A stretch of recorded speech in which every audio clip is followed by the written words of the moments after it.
has very far outside. Yeah, baby, she is gonna do it.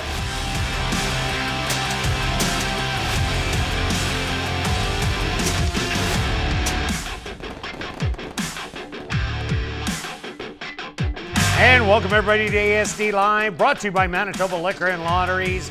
Day 45 on the racing calendar. Let's take a look back at yesterday's racing action. Well, speed is what you wanted on the racetrack, as 5 out of the 7 winners went wire to wire, and the other 2 winners were stalkers, so they were within a couple of lengths by the quarter pole and took over late down the lane. The hot jockey yesterday, Sheldon Chickeness, continuing to have a fabulous year.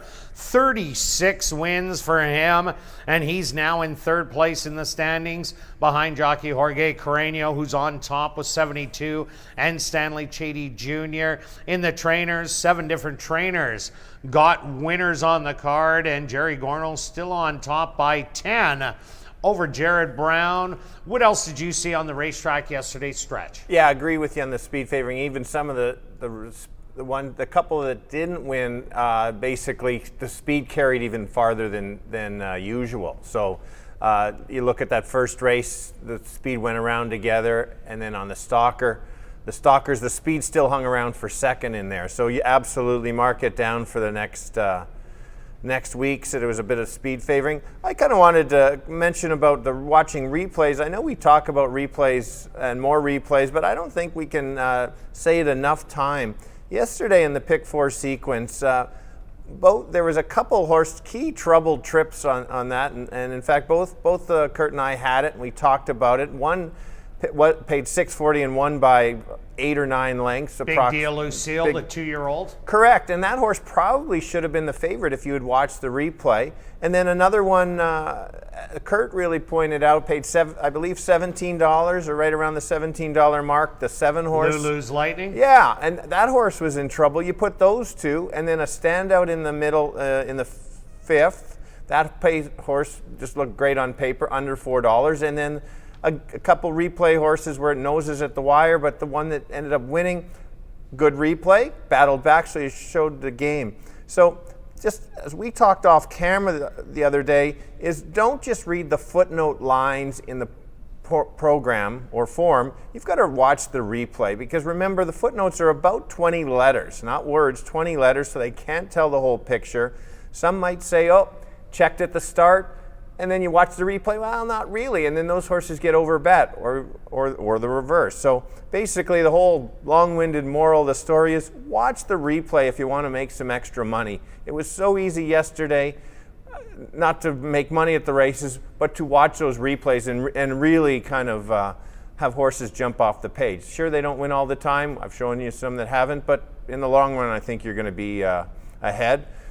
Kirt had his big run of 5 in a row, and we made our selections, hopefully made you some money. If you missed the show, hopefully today we can keep it going. Kirt? And Stretch, going on with replays, you don't have to wait until next time. What I like to do is after the race runs, they show the replay quickly again. Usually in the race, you're focusing so much on your horse and where it is in the race, you do miss other stuff. So definitely watch the head-on, not just the pan shot that they usually show you first, but the head-on second.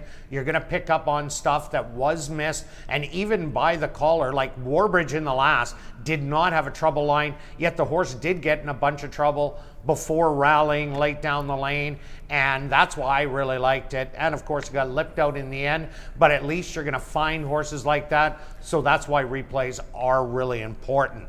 But let's kick off today's card with an allowance optional $15,000 claimer for 3-year-olds and up. They're going to go 6 furlongs. Stretch, a great first race. It is a great race. Just a quick add to that. Absolutely, watch the replay right after the race. So you still can remember things, and then it saves you time in the future. But yeah, we're all about today now. And isn't it a great first race? Sometimes we don't get the top level to kick off the card, and boy, we have a good one in here. Looking forward to it. I think 5 of 6 could win this race. We've got different picks, and the horse that Kirt has, I don't disagree. This horse is a runner. I think all of them in here are runners. I've decided to go with the 1 as my top selection. This horse has run even better this year than last year. So game, and even in the defeats, keeps on trying. And I think just that rail might go to the lead or can sit just off. There is some other speed on the 3. That I just like how this horse is running, kind of cuts back, so watch out. The 2 is most likely to probably be the favorite. I like that the trainer basically gave the horse a shot in the stake race, just going the 2 turns. Why not take a shot? Obviously, it's not the distance for him, and why not going from there? The reason I didn't take the horse on top is basically it's 0 for 10 at the distance. So that's why I decided to go to the 1 as my top selection. And then I've got to go back to the 6. 6 for 6, either first or second this year. Horse keeps winning. You know, again, hard to go against horses that are that game. It's an absolute wide open race. Looking forward to it. I've got 1, 2, 6, but it's wide open. Kirt? Yeah, I'm with you, Stretch. The only horse I don't think has a big shot is number 5, Bucky's Pick, who is a road horse in here.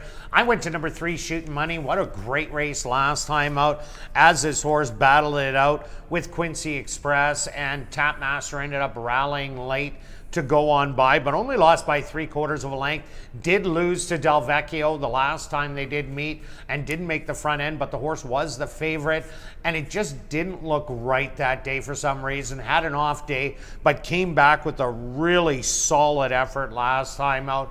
That same effort, the track yesterday, playing to speed, that's right up Shooting Money's alley. So I'm going to take a shot on him to run a big one. I do like Mr. Dazzle. If Del Vecchio, Shooting Money, and Cypress Point all show speed in here, Mr. Dazzle might just be the stalker on the inside, where Marquis Well, all his rallyings are on the outside. So Mr. Dazzle cutting back in distance, yes, is 0 for 10, winning, but 3 second place finishes, and the race just might set up. So I like Mr. Dazzle for second, and I took the mare Cypress Point. She's run big races all year long. Unfortunately, had to run into Miss Imperial all year, so she had a lot of seconditis in there. She is a very good sprinter, as she did show before she did stretch out this year, and I think she fits well with these. So I'm going to take 3, 2, and 4. Now we're going to carry on to race number 2, a $5,000 claimer for fillies and mares 3 and up. They're going to go 7 furlongs. Stretch. Another interesting race. Absolutely. I'm kind of glad it's not in the pick 4 or pick 5. I like I like the horses, but not strong opinions.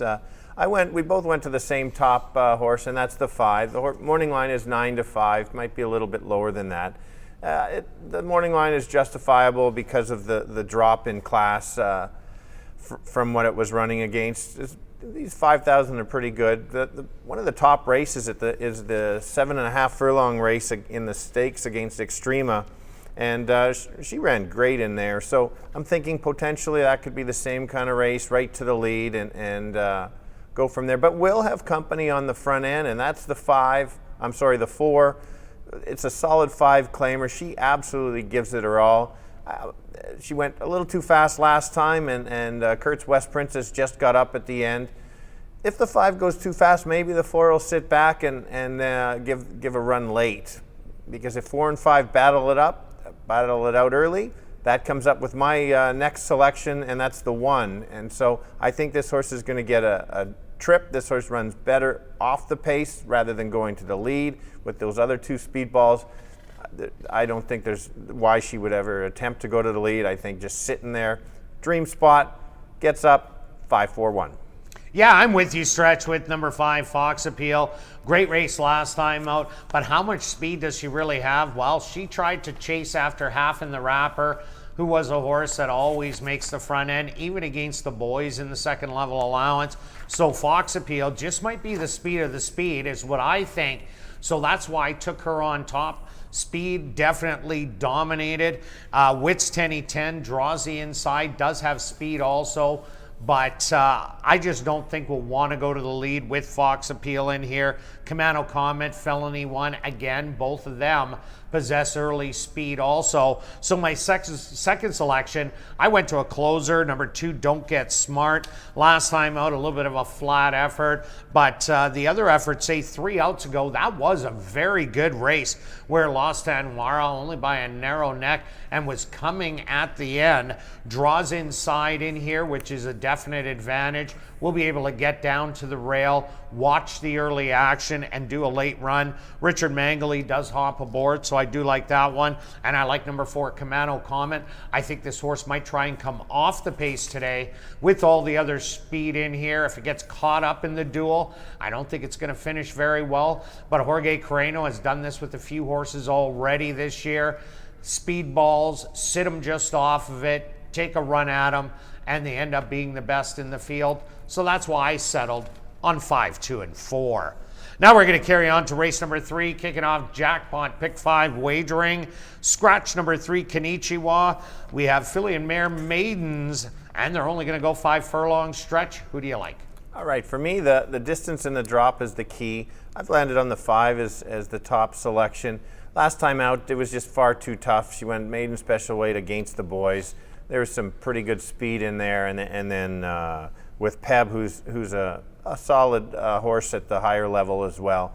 So I'm basically throwing that race out. Those other races, competitive at the special weight, it's a good move to drop her in here. Yes, there's potentially some other speed in here, but I think she can just sit just off and make the move and let the class basically take over. There isn't going to be a lot of value in here, but I just don't have anybody too much strong enough opinions to upset her. I guess the one that could upset would be the 7. The horse is lightly raced, 4 starts. Maybe just guns to the lead and makes the 5 chase, and because it is only 5, maybe can steal it. So I guess maybe a chance at a bit of a upset there. And then the third one, I think she's just running for third because the 5 and 7 are a little bit above. And yeah, that's the 2, Crimson Bow. She's an evenly run type for the 5,000 level. So Kirt, I've got it 5-7-2. Well, myself, I think Lady Nyla is a beatable favorite in here. Yes, she is dropping from the maiden allowance against the boys, but Hatshepsut was the other filly against the boys in there, and she ended up running a really good race third, only beating 2 lengths in the end.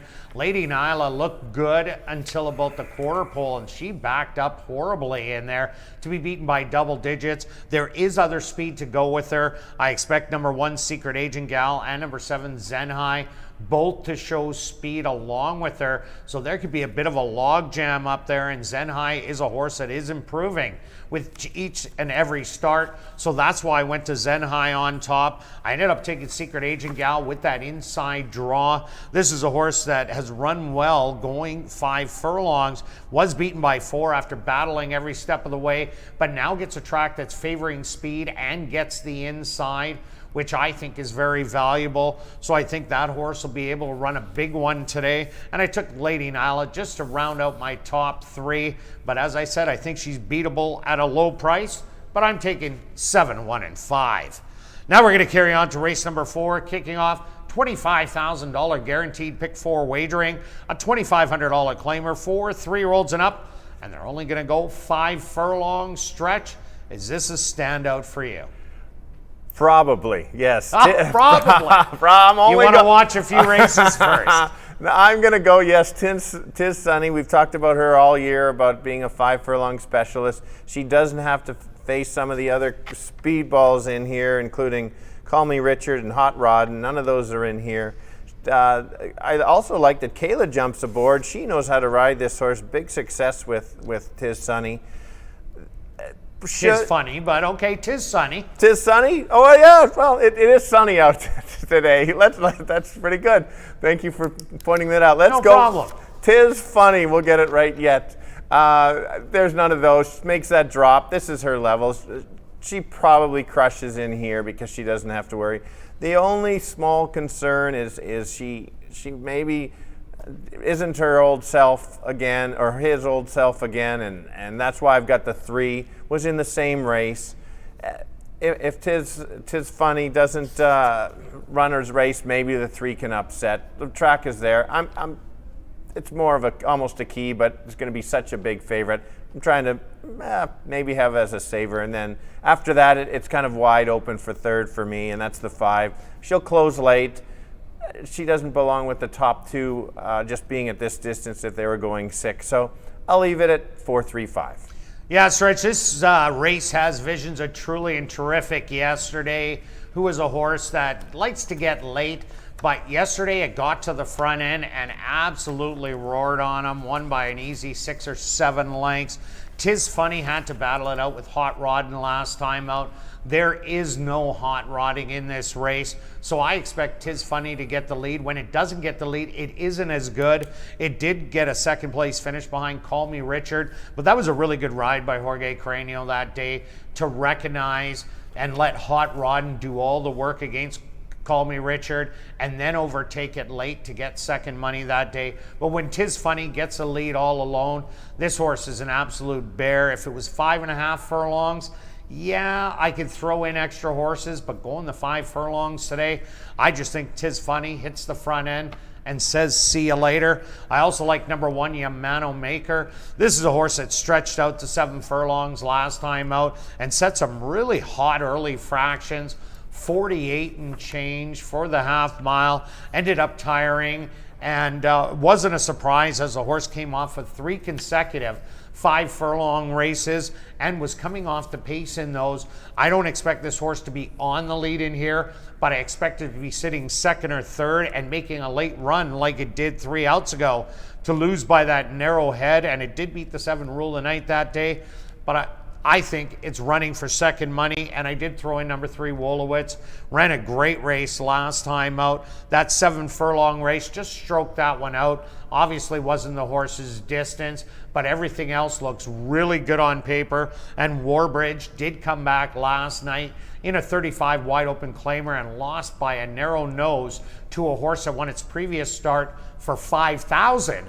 So that was a good field that Wolowitz ran against, as did Tis Funny. Could be those 2 running top 2, but I'm taking 4, 1, and 3.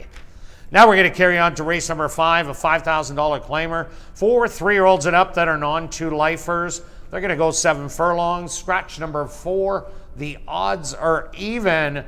I think that one really changes this race, Stretch. Agree with you. Don't forget it is 5 non-2. It's not an easy level, but I think this race, with that scratch for sure, I like the 2 as my top selection, but now I really do even more. I think both Kirt and I liked Double Time last time and got a nice price and just crushed. And this horse suddenly has turned it around. The last 3 races have been very good, just showing the speed and have some wide trips. Finally gets the rail again today. They're only going 7. He is sharp, and so if there is some pressure, maybe 2 terms might throw a bit of pressure, but it's just so game right now where the others are not as much. And of course, I'll go back to, there we go, Take the Night Train again. I've got it second, so I won't look bad. This horse just teases me each time, hasn't got out of the gate a couple of times, makes big moves, and then just gives me excuses to go back to this horse. I am convinced, though, with a cleaner trip, will be right there. Maybe it can't beat the 2 after that scratch, but you can't leave him out. I can't possibly leave this horse out, because if the 2 doesn't fire and 2 terms runs him into the ground, it could set it up. And then the third horse, I just took a horse that's running, suddenly improved the last couple, and that's Nothing But a Blur. I really think it's the top 2, but I threw the 3 in for third. So for me, it's 2, 6, 3. Yeah, I'm with you. I really like Double Time in here. So impressive last time out. Won with the greatest of ease, draws the inside. But what I like about Double Time, this horse doesn't need the lead. It just goes out there. If you give him the lead, he'll take it. He'll control the fractions. I would like to see Rafael Zentino Jr. aboard, as he's the one who's had the most success on Double Time. But Sheldon Chickeness is riding lights out this year, already with those 36 wins, the most he has had here at Assiniboia Downs. So him controlling the front end. I like Sheldon also, so he could definitely wire this field. I took number 3, Nothing But a Blur, for second because I'm with Stretch. Taking the night train has cost me stress all year long. The time I think he's going to come off it, he goes to the front end, then he sits way back in the field when he can be a stalker. I never know what he's going to do, but Nothing But a Blur, we know what this horse is going to do. It's going to sit close. 2 outs ago, battled it out, ran third beaten 2, came back to run a great race against Runaway Hurricane to break the maiden. Maybe this horse has figured it all out. He's going to chase double time all the way around the track. So I took him for second, and taking the night train to round out my top 3. Not sure what he's going to do, but he's probably going to be third or rallying for second in here. So I'm taking 2, 3, and 6. Now we're carrying on to race number 6, a $2,500 claimer. For 3-year-olds and up that are non-winners of the year, they're going to go 6 furlongs. Scratch number 6, Candy Con. Stretch, who do you got? So just before we continue, so you're saying playing the races causes you stress? Well, certain horses do in the way that they run. That's a key. Like the other day I said there was 2 horses, Sizzle and Susie. This was on Monday. Sizzle and Susie and Warren's Dirty Dancer. Both of them ran huge races coming off the pace. What did they do next time? They go to the front. And then on Monday, what do? They come off the pace again. Both of them win.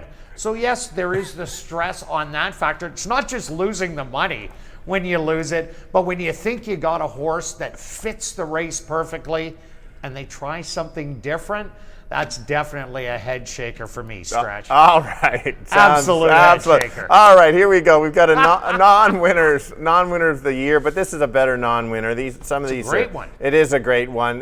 That's the condition. Great move by the trainers having this. That some of them are probably not as happy because of the competition. It's a tougher race. Mark this race down for next time because you could get a softer non-winners of the year coming out of this race. I'm going to the Invader in here, and that's the 4. Coming from Canterbury. Watched the replay, obviously. Made a nice move. It was a full field of 10 horses, so you got to watch that. And then just flattened a little late. After I did the figures, this horse has very good comparable figures to some of the contenders in here. Runs back to that last race. I think he actually can win this race, and I think we're going to get some value on there. And so that's why it is my top selection.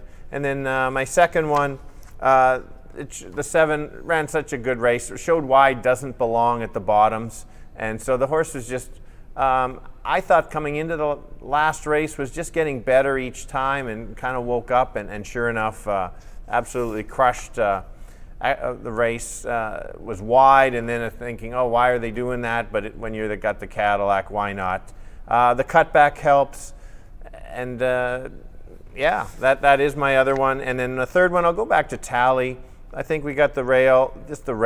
Last 2 races kind of dirtied up with some tougher trips, and the 3 back is not a bad race. So even 5-1, look for some value. But I got it 4-7-1, Kirt. Yeah, I like Simple Man, the 4, and number 7, Macaulay. But on top, I put number 8, Thunderbolt. There really isn't a lot of speed in this race. Thunderbolt 2 outs ago had to chase after Bite the Bullet Bro. Bite the Bullet Bro has good early speed. Showed it when he had to chase against Hot Rodden. Last time out, got beat by American League, a 5,000 dropper that got the job done, sitting just off the pace and taking over with 3/8 of a mile to go. The second place finisher, Valid Thor. This horse is sitting on a win in the 3,500s and won the condition easily at the bottoms, drawing off. But Thunderbolt hasn't been able to get the lead all alone. And the way the track is playing, I think Thunderbolt will be able to from the outside.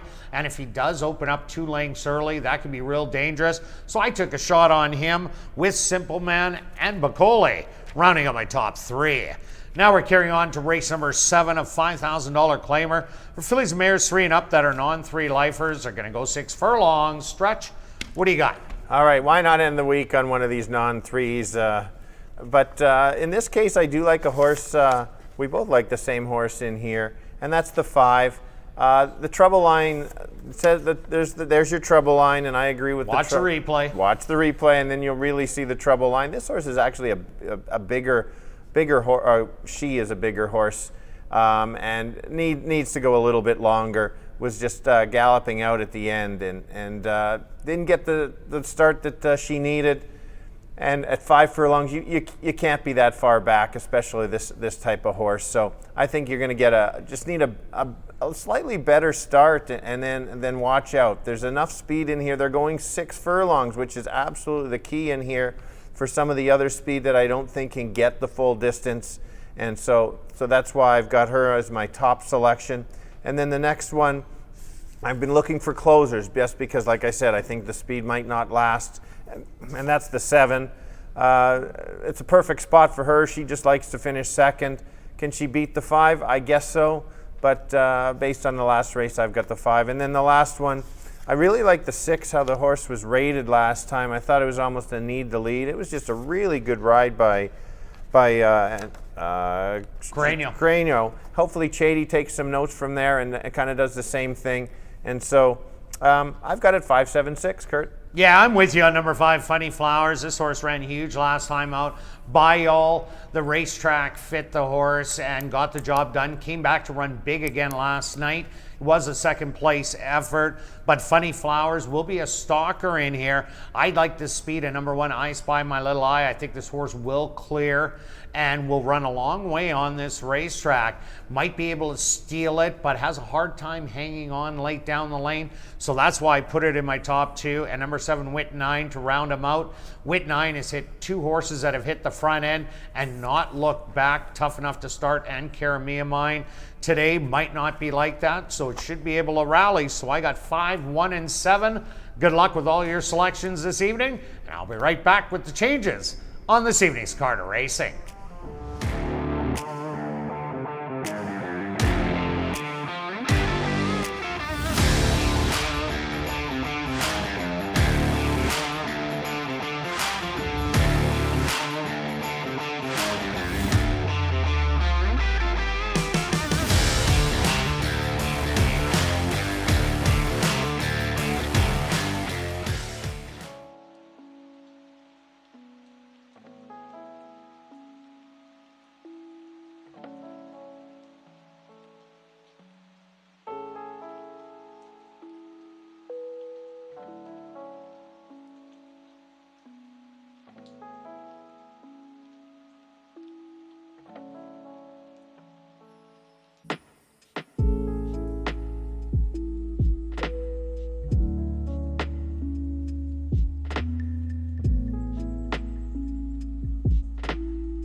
And if everybody can get their pens and programs ready, here are the changes on this evening's 7-race car to racing. Turning your programs to race number 1, there are no changes.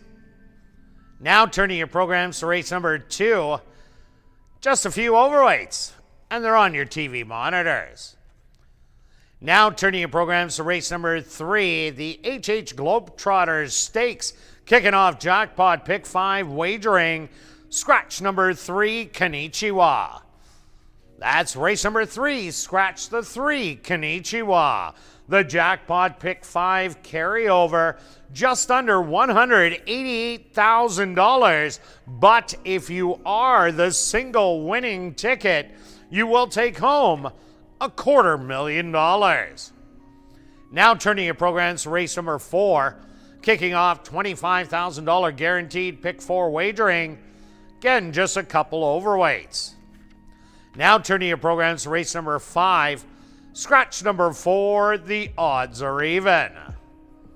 That's race number 5, scratch the 4, the odds are even. Now turning your programs to race number 6, scratch number 6, Candy Con. Number 8, Thunderboat, will race with blinkers off. That's race number 6, scratch the 6, Candy Con. Number 8, Thunderboat, will race with blinkers off. Now turning your programs to race number 7, our jackpot high 5 race of the evening. There is some overweights. The jackpot high 5 carryover approaching $8,500. Well, a beautiful day for racing once again here in Winnipeg. Under mostly cloudy skies, the temperature 25 degrees Celsius or 77 degrees Fahrenheit, and the track is listed as fast. A fast racetrack stretch. What do you see there? Well, I'm getting phased out. I liked when it was sunny, and now you're. Well, I had such a good day yesterday, you know, I took over, I guess.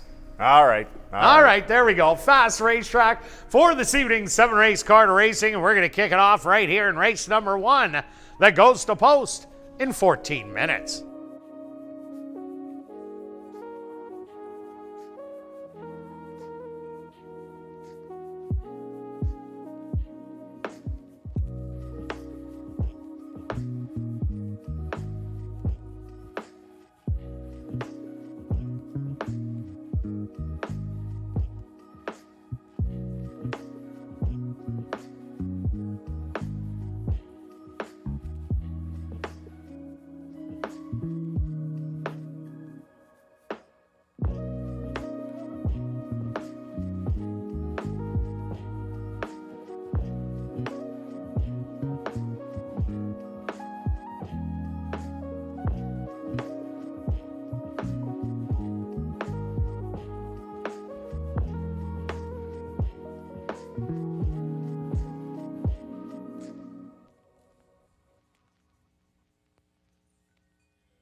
And welcome down to the paddock for race number 1. We're going to kick off the Wednesday card of racing with an allowance optional $15,000 claimer. For 3-year-olds and up, they're going to go 6 furlongs.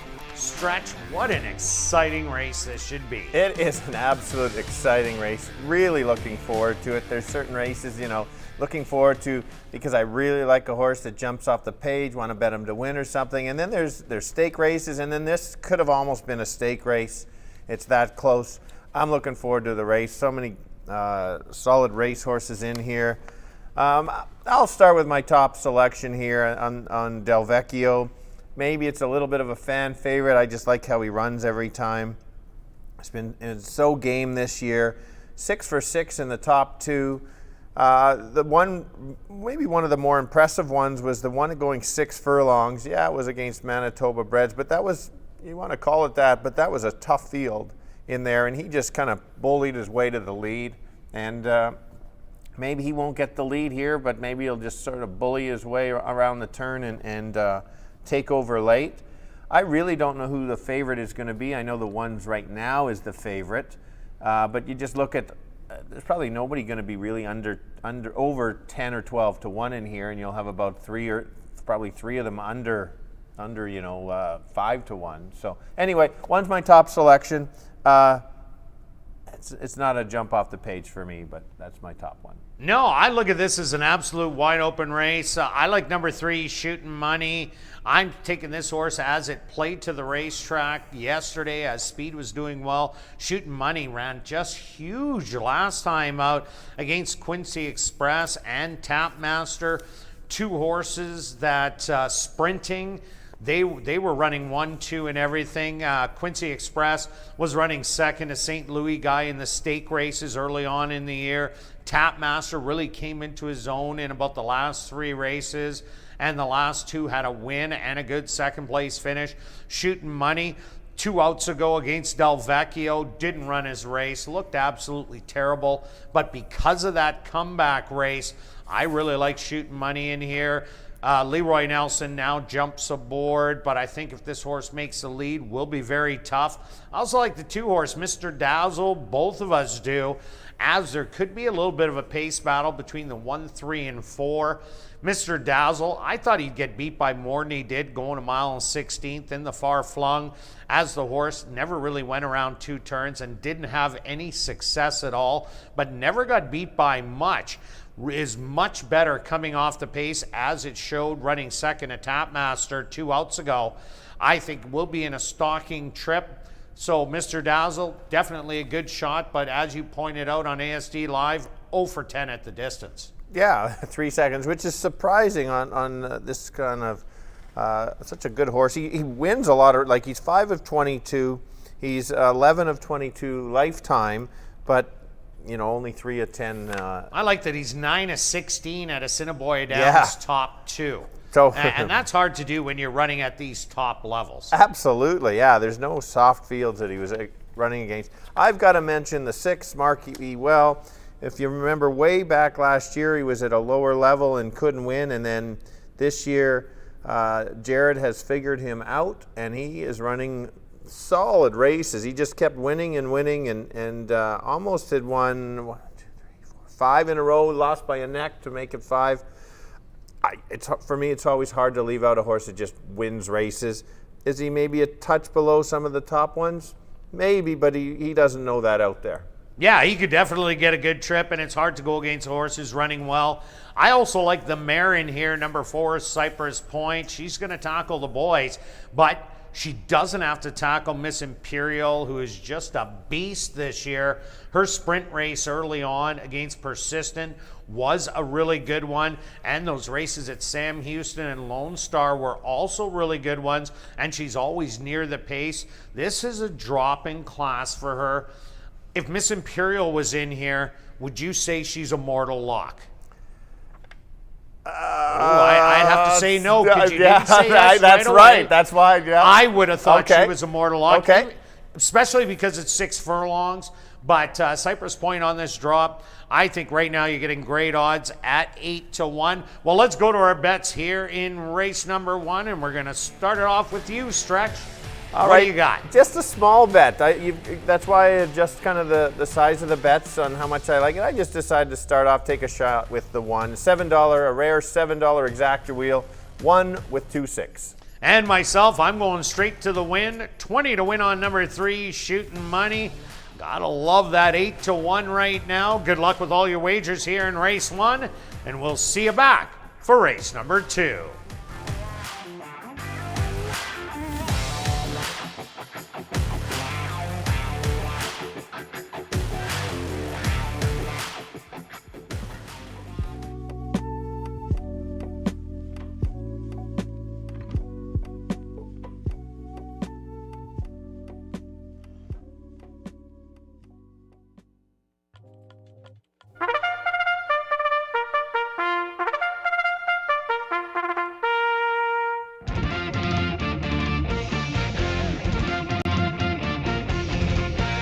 The horses are on the track for race number 1. They're going to go 6 furlongs for $16,600. Number 1 is Del Vecchio, owned by Arneson Farms, trained by Lise Pruitt with Stanley Chady Jr.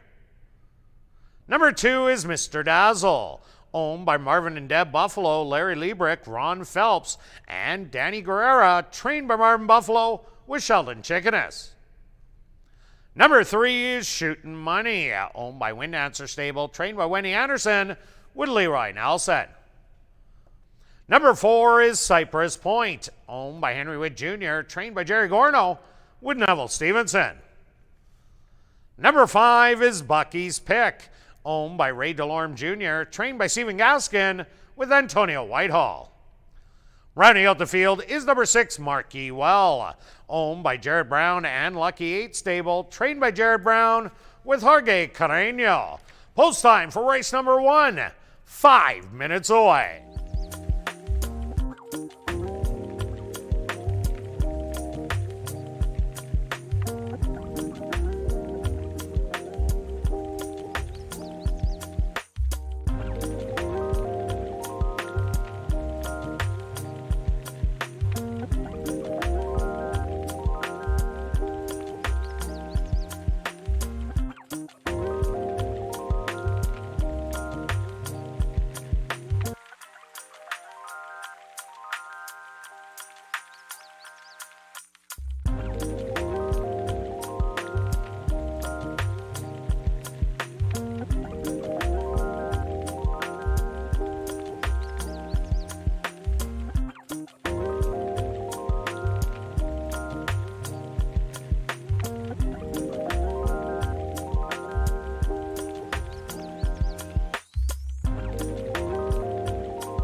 now 2 minutes to post time at ASD.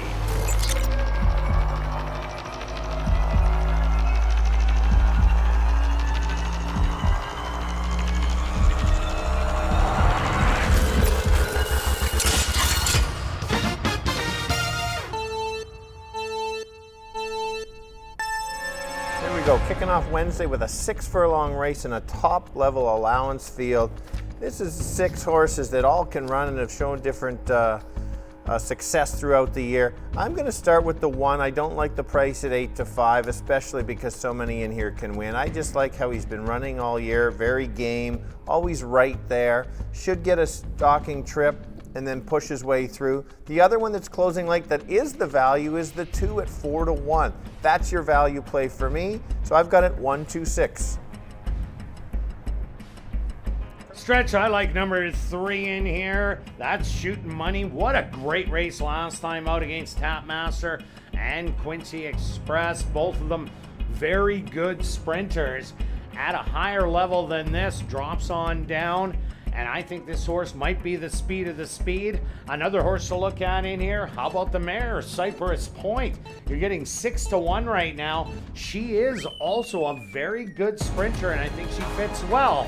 Good luck here in race 1.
post time.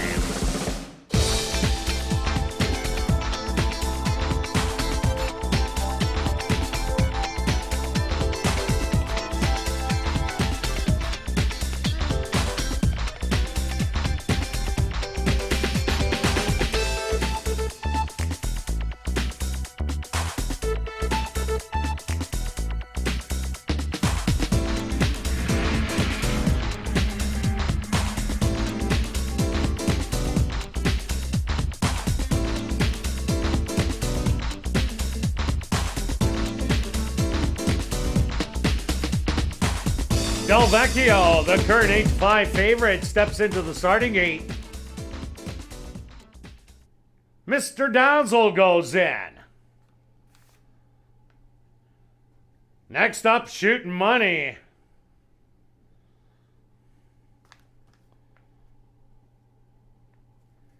Cypress Point, the mare, steps in. 2 left to load. Bucky's Pick. And now just waiting on Marquee Well.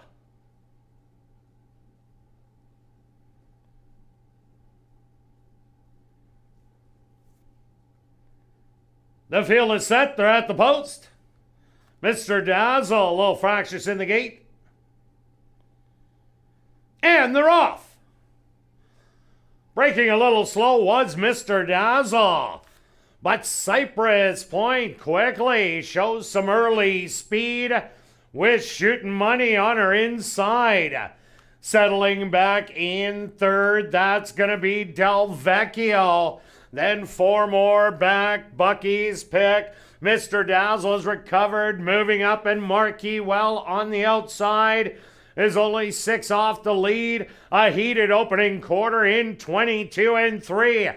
Cypress Point in between horses. On the outside, Del Vecchio. Shooting Money on the rail, Marquee Well. Moving up in 4th. Then it's Mr. Dazzle and Bucky's Pick. The half 45-1 heated as Cypress Point has shaken free by 2.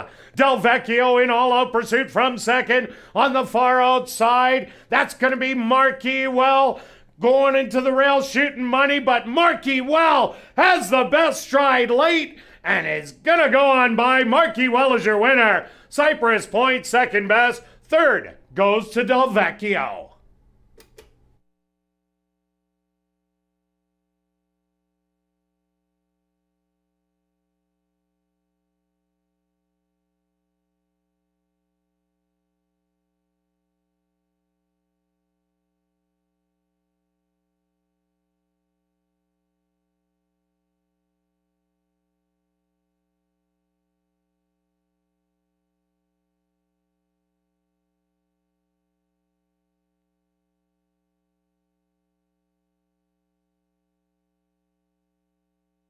The Stewards have posted number 6, Marquee Well, as your race winner.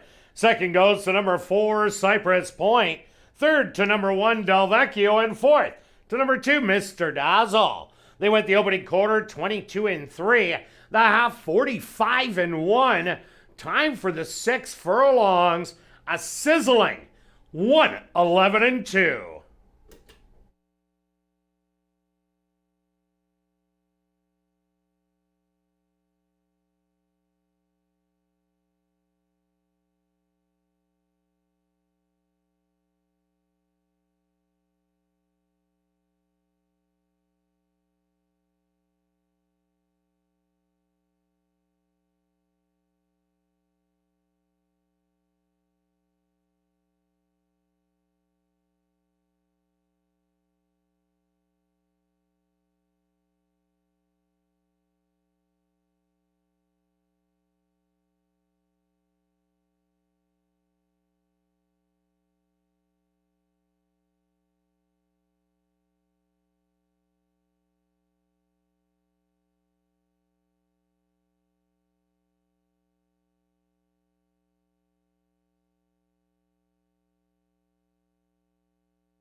Now entering the winner's enclosure, the official winner here in race number 1, that's number 6, Marquee Well.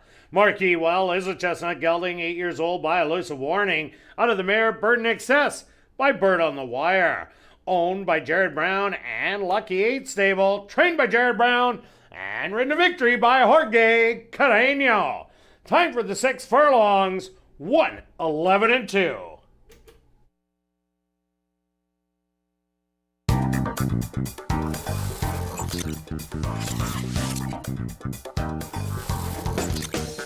Race 1 is official in the upcoming second race.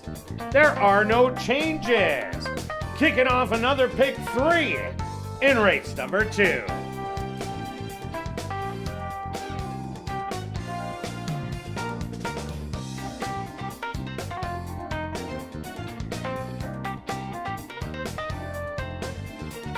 The field is set. They're at the post. Mr. Dazzle, a little fractious in the gate. And how do you keep in touch with ASD promotions and upcoming events? Slow was Mr. Well, all you gotta do is subscribe to the free weekly e-newsletter called The Insider. Sign up on the Downs website at asdowns.com. And 4 more back. Bucky's pick. Mr. Dazzle is recovered, moving up, and Marquee Well on the outside is only 6 off the lead. A heated opening quarter in 22-3. Cypress Point in between horses.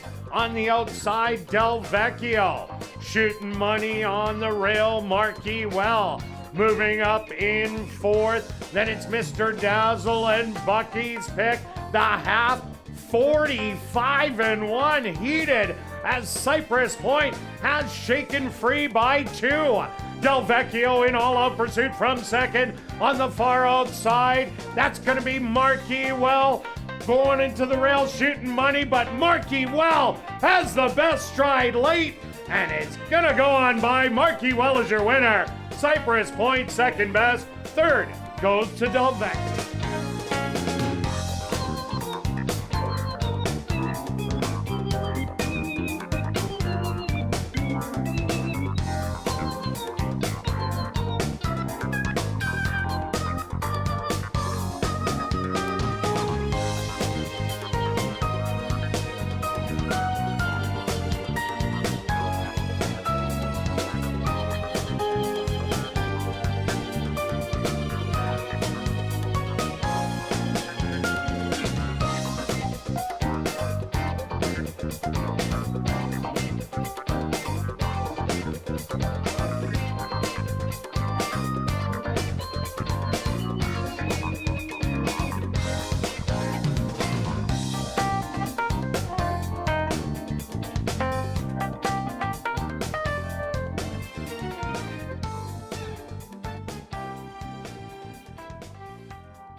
And welcome back down the paddock for race number 2. We have a $5,000 claimer for fillies and mares, 3-year-olds and up. They're going to go 7 furlongs.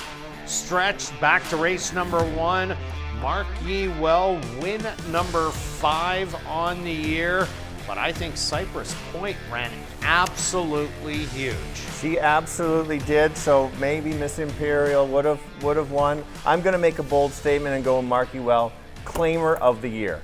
That's what I'm going with. Oh yeah, that's a 1 to 9 bold yeah, statement. Well, you got to make a statement somewhere. Are you going to put that on a show ticket too, or for sure? Okay. For sure. But as expected, yeah, I agree. Mark Ye Well, awesome year this year. For sure. So as expected, the race lived up to what we talked about. It was a tough race, but so that's pretty good. Race 2, here we go. I'm glad it's not in the pick 4 or pick 5 race, because I find it kind of a tough race. I know 5 is going to be the big favorite, 3 to 5. That was kind of expected. And the 4 will probably be second favorite come post time. Yeah. They're probably going to be pretty close. For sure. So it's going to be, I 5 probably has the most speed, but you know that the 1 likes to get the lead. And so, is there a duel? Do you think there's a duel? I don't think there is. In the 7 furlong races, as we've said all year long, everybody has to send out of the gate just to get positioning for the first turn. And then after that, they start spreading out with about 5/8 of a mile to go. But I agree with you that Fox Appeal, by the time they hit halfway through the turn, I think will have the lead unless Jorge Coreno quarter horses out of there and wants a part of it. But if that does happen, that could set up for closers. Yeah, absolutely. So my one scenario is the 5 gets the lead and then the 4 kind of tries to make a run late. And then your second pick is the 2 at bombs away odds. Yeah, 22 to 1. Don't Get Smart. Here's a horse ran a flat effort last time out, but that was going 6 furlongs. 3 outs ago, this horse ran a really good race, was sitting right behind Commando Common in 3rd as they were at the 3/8 pole, and then around the turn, the horse backed up, but then came running at the end, only to lose by a length. I'm expecting that kind of a ride, but not a length off of it, probably about 5 lengths off, saving ground every step of the way. Fox Appeal, Commando Comet, and throw in Felony 1 as another horse with speed in here. So I think there could be a log jam. So I'm taking a shot on a horse that can close. And out of the rest of them, this is the only true closer in the race.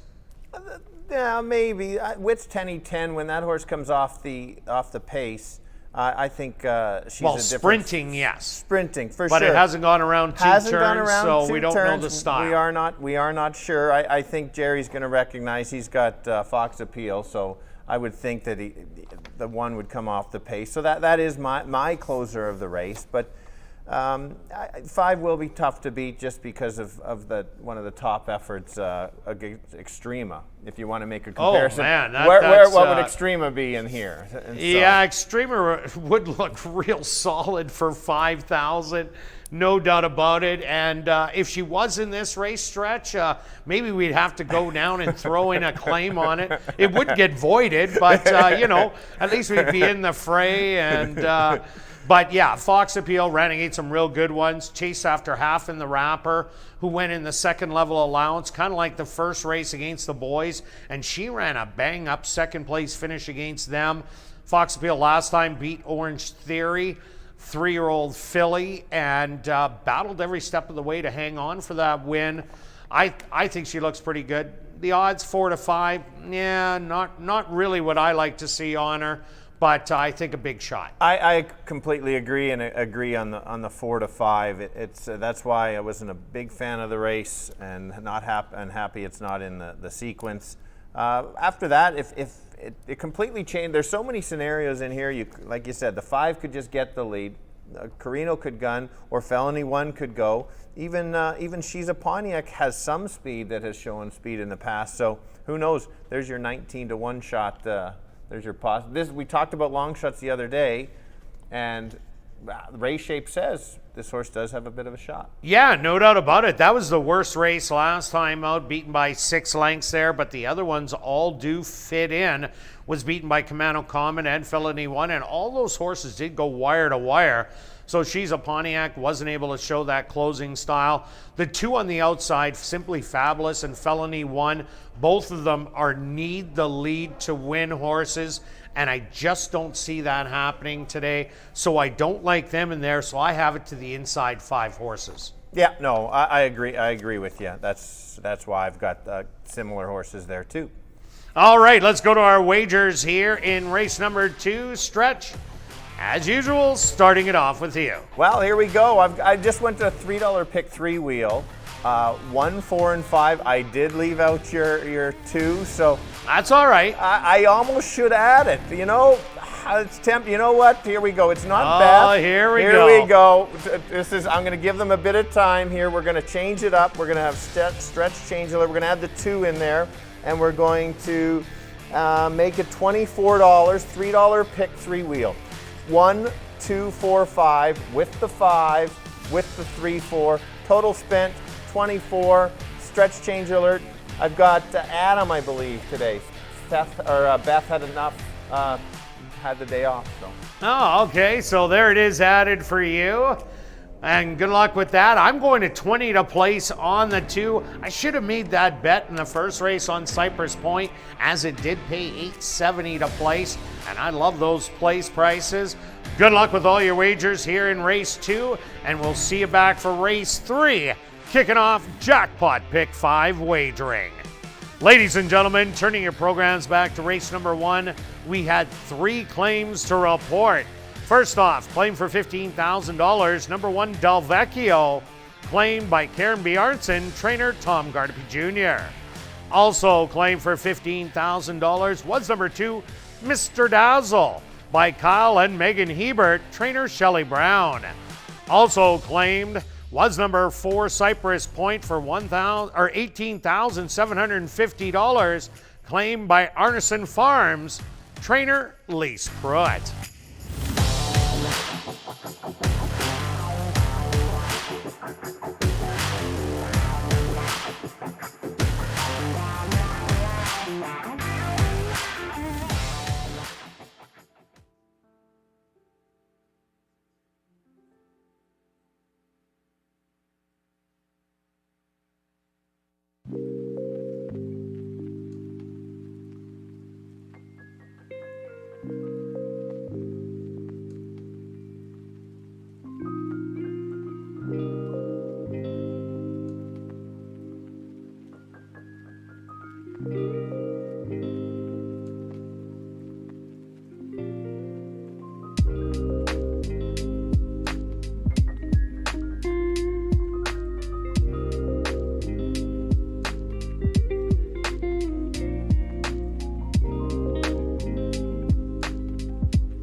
The horse on the track for race number 2, they're going to go 7 furlongs for $12,000. Number 1 is Witt's 10, owned by Henry Witt Jr., trained by Jerry Gorno, with Sheldon Chickanis. Number 2 is Don't Get Smart, owned by Roy Feedy, trained by Shelley Brown, with Richard Mangley. Number 3 is She's a Pontiac, owned by Daryl Paranica and Wendy Anderson, trained by Wendy Anderson, with Neville Stevenson. Number 4 is Camano Comet, owned and trained by Jared Brown, Jorge Carreño aboard. Number 5 is Fox Appeal, owned by Henry Witt Jr., trained by Jerry Gorno, with Antonio Whitehall. Number 6 is Simply Fabulous, owned by Back on Track Stables, trained by Jennifer Jordan, with Nyrone Austin. Running out the field is number 7, Felony 1, owned by Wind Answer Stable and Keith Wright, trained by Wendy Anderson, with Leroy Nelson. Post time for race number 2, 4 minutes away.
now 2 minutes to post time at ASD.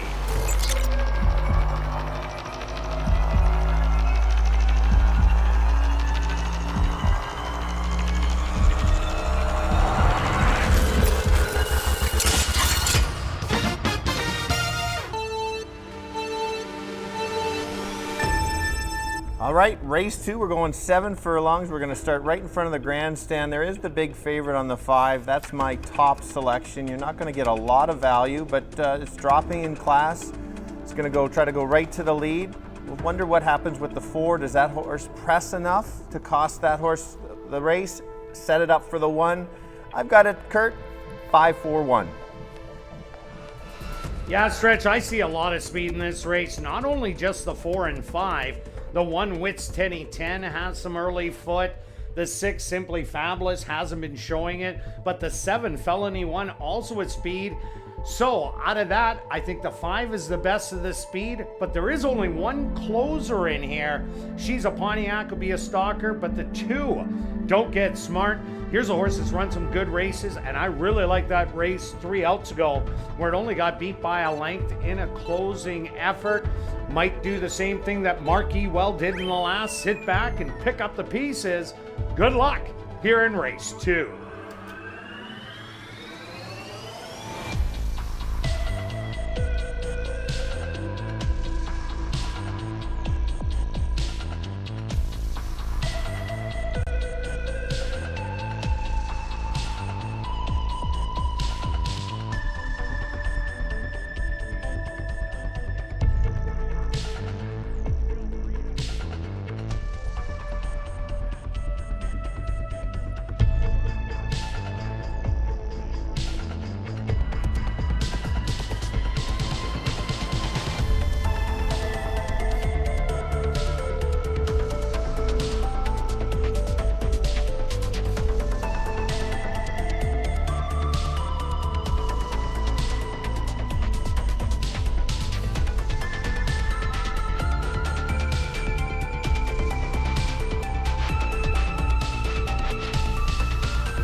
post time.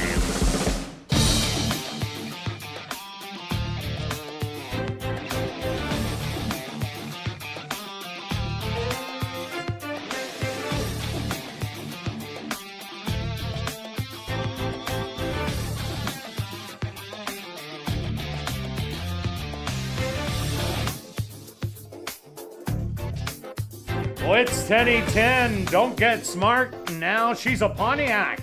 All in the starting gate. Commando Comet moves in. Next up, the 3-5 favorite. That's Fox Appeal. Now just 2 left to load. Simply Fabulous.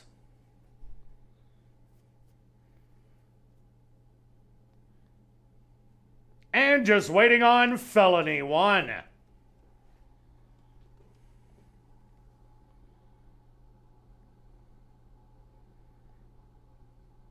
They're all set. They're at the post. And they're off.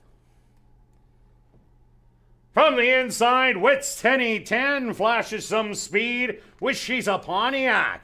Now on the outside, Commando Comet goes out with she's a Pontiac to show some early pace. Sitting 3 wide. That's Fox Appeal. Making it 3 across the track. Simply Fabulous. Also there. 4 of them banging it out early. Wits 10-10 now settled back behind them in 5th. Then Felony 1 and far back to Don't Get Mad. Watching the early action from 10 off of it. 24-1 the opening quarter. And it's Fox Appeal on the outside with Commando Comet.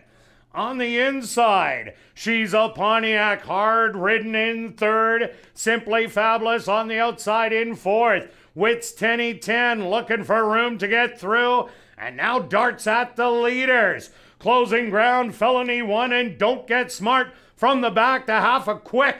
48-1 Commando Comet with the lead at the head of the lane, but on the outside, Wits 10-10 has her measured, and these 2 have separated 3 on the field. A late rally from Don't Get Mad on the far outside, but Wits 10-10 is going to win it. Don't Get Mad with a late flurry for 2nd. 3rd's going to go to Commando Comet, and 4th to She's a Pontiac.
The Stewart's opposed to number 1, Wits 10-10 as your race winner.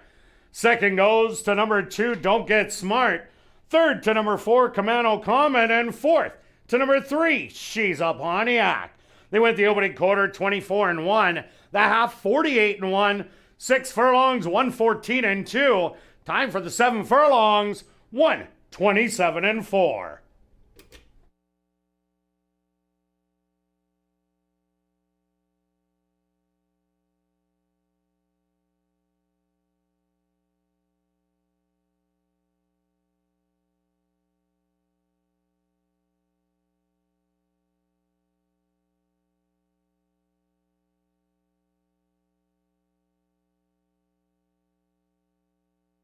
Now entering the winner's enclosure, the unofficial winner here in race 2, that's number 1, Wits 10-10.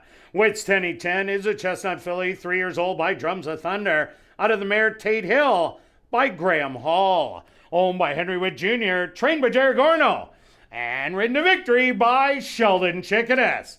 Time for the 7 furlongs, 127-4.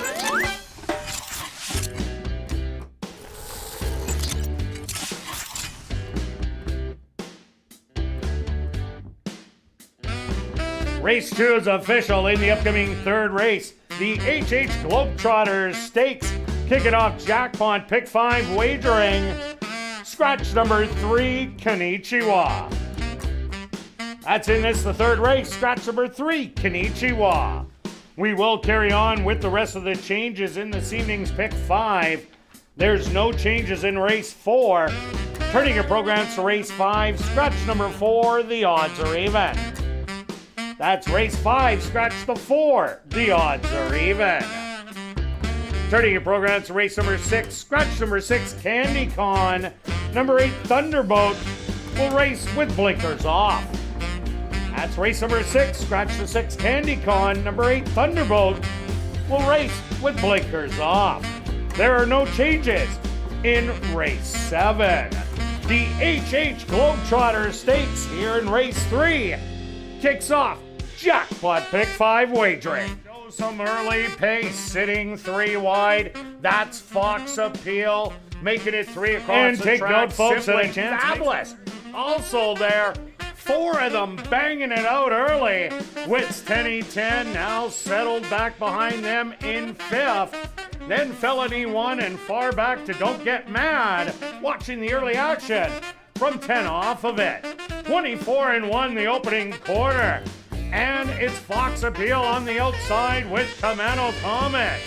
On the inside, she's a Pontiac, hard ridden in 3rd. Simply Fabulous on the outside in 4th. Wits 10-10 looking for room to get through. And now darts at the leaders. Closing ground, Felony 1 and Don't Get Smart from the back to half a quick. 48-1, Camano Comet with the lead at the head of the lane, but on the outside, Wits 10-10 has her measured, and these 2 have separated 3 on the field.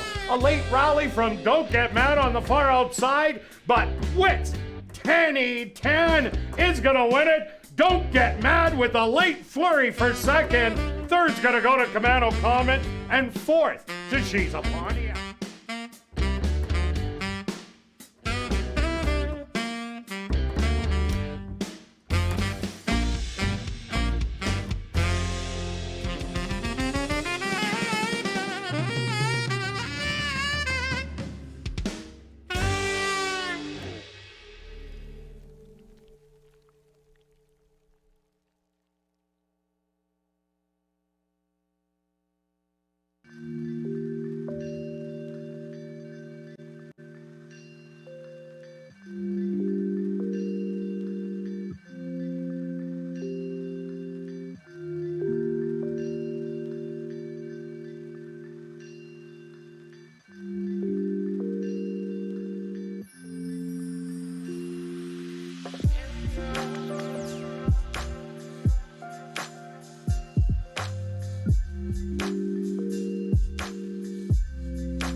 And welcome back down the paddock for race number 3, kicking off jackpot pick 5 wagering with a $5,000 claimer for fillies, mares 3 and up that are maidens. They're only going to go 5 furlongs.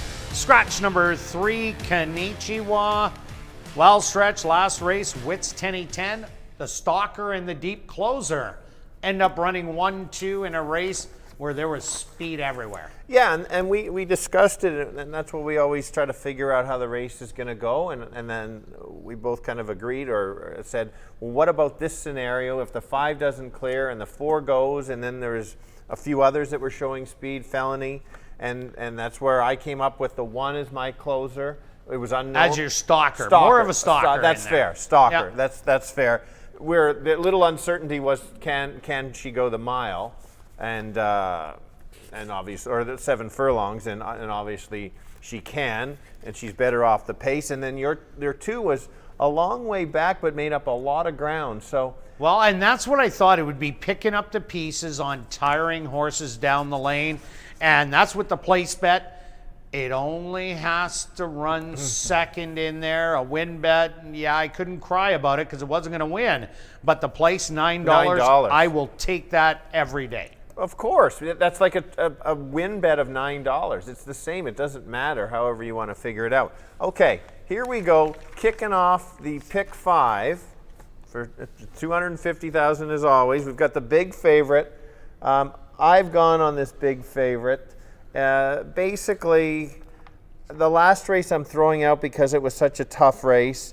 I think she's better right close to the lead. She was running against the boys last time in a good race, a good level race.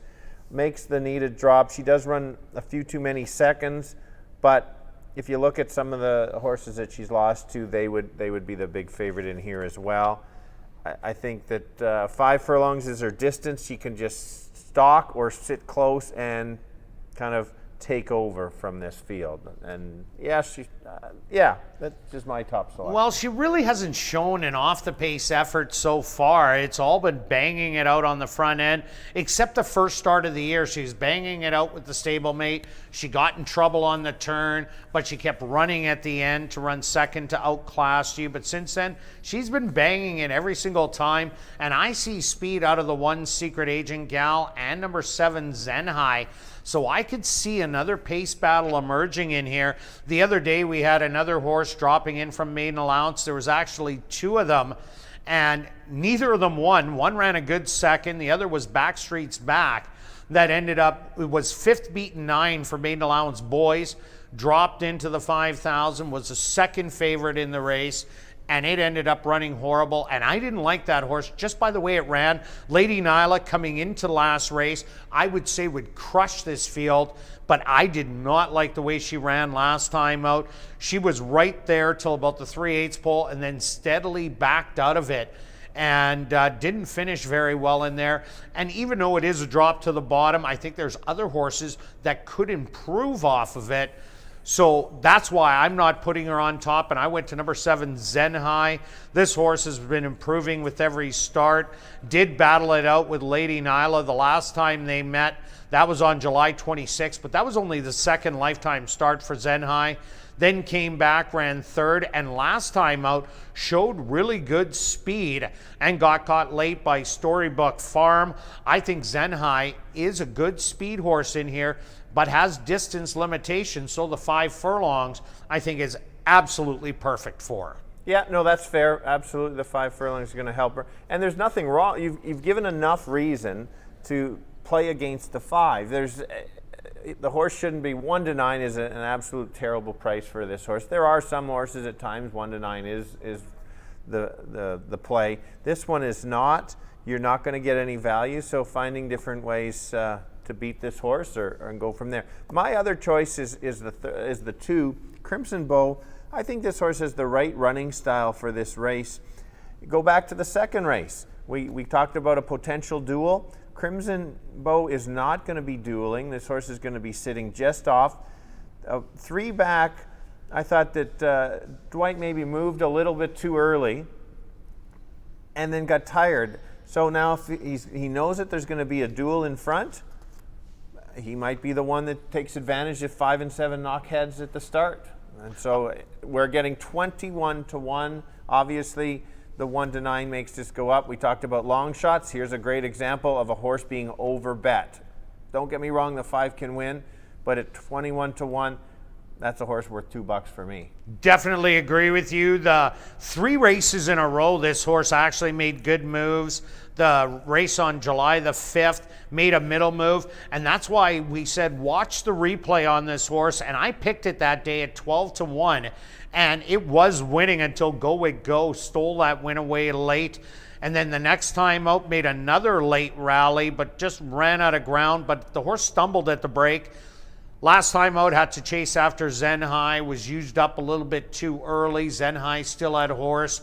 And then Storybook Farm was just so much the best blowing on by. So I think Crimson Bow fits very well in this field. But I also like the 1 Secret Agent Gal, 24 to 1. This horse, they toiled with blinkers 2 outs ago. Then the horse showed speed, but really no finishing power. Last time out, the horse made a middle move, but was 3 wide on the turn. Now gets the inside, a huge advantage here.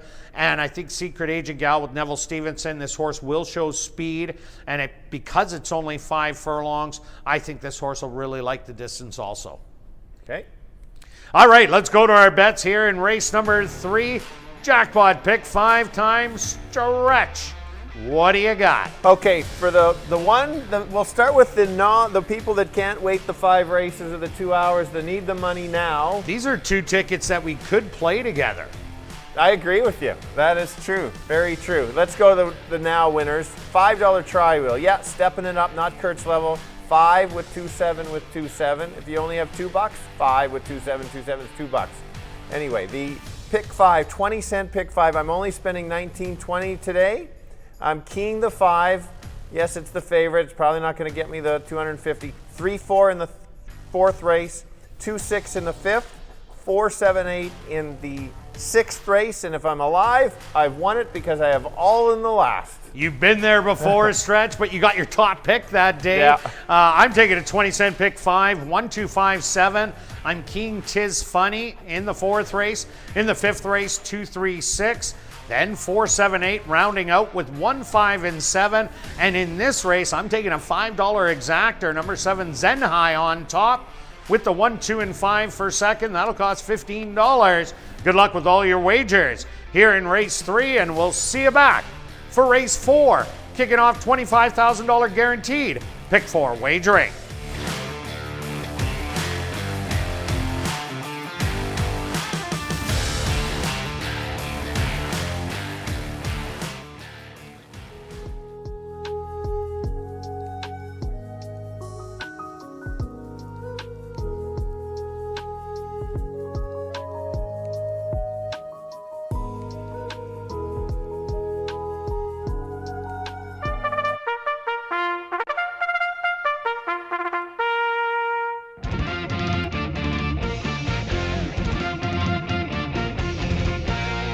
The horses are on the track for race number 3, the HH Globetrotters Stakes.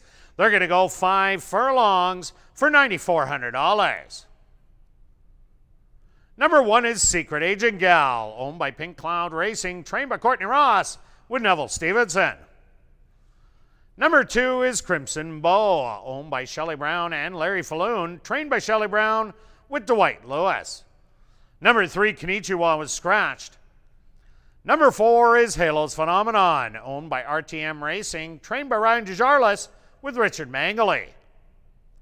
Number 5 is Lady Nyla, owned by Bill Michael and Wind Answer Stable, trained by Winnie Anderson with Jorge Carreño.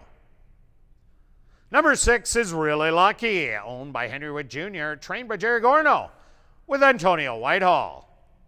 Rounding out the field is number 7, Zen High, owned by Kyle Hebert and Silver D Stable, trained by Shelley Brown with Stanley Chady Jr. Jackpot pick 5 wagering here in race 3. They go to post in 4 minutes.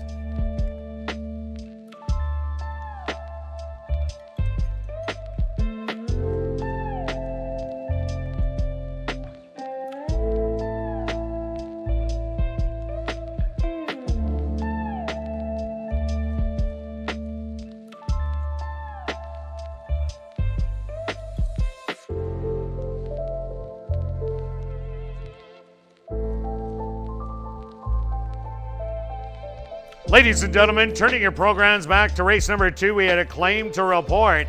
Claim for $5,000 was number 5, Fox Appeal, claimed by Ira Donald and King Couture, trainer Jared Brown.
It's now 2 minutes to post time at ASD.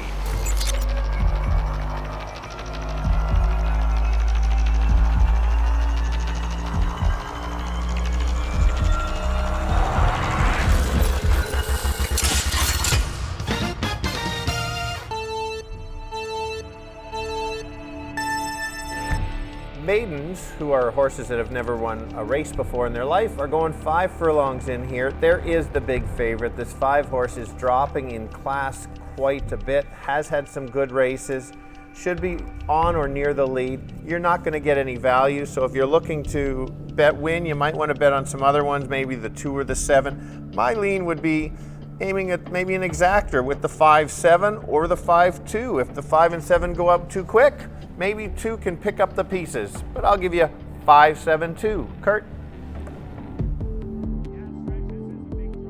5 Lady Nyla, but I just didn't like her race last time out. Even though she is taking this big drop, I think she might be beatable in here, so I went to number 7 Zenhai, who's been improving with every start, got caught late last time out by a deep closer. I do respect your 2 Crimson Bow and the 1 also Secret Agent Gal, so maybe you want to box 1, 2, and 7 if you're a long shot player. Good luck here in race 3.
Post time.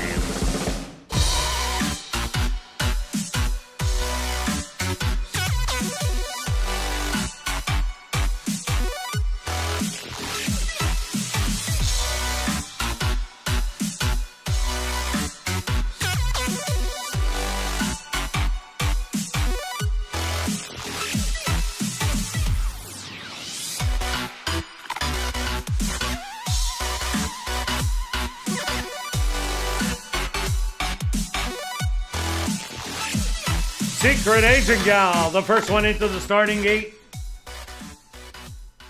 Crimson Bow steps in.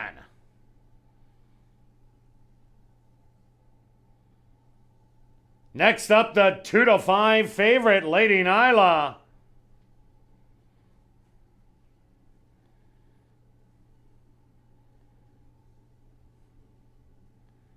Really Lucky, set to go in. Now just 2 left to load.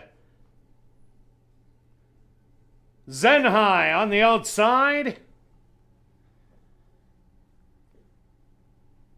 And now just waiting on Halo's Phenomenon.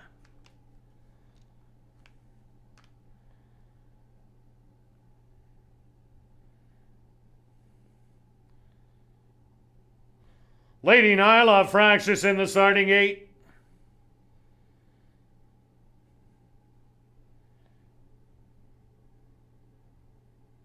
Jockey Jorge Carreño now hops back aboard. The field is set. They're at the post. And they're off. From the outside, Zenhai flashes a little bit of early speed with Lady Nyla in between. On the rail, Secret Agent Gal pressing hard. And now pokes a nose in front. Back to second, Lady Nyla, Zenhai. On the outside in third. Then it's about 7 lengths back to Halo's Phenomenon, followed by the early trailer. What's going to be Crimson Bow, 22-4 the opening quarter. And now Secret Agent Gal has the lead by 2 as they hit the head of the lane. Fighting back, Lady Nyla on the outside, 3 wide. Zenhai, Halo's Phenomenon with the rally, and Really Lucky coming up the rail. Lady Nyla now takes over on the inside. Really Lucky, but Lady Nyla is gonna get the win. Second best, Halo's Phenomenon. Really Lucky to the inside in third, and fourth to Secret Agent Gal.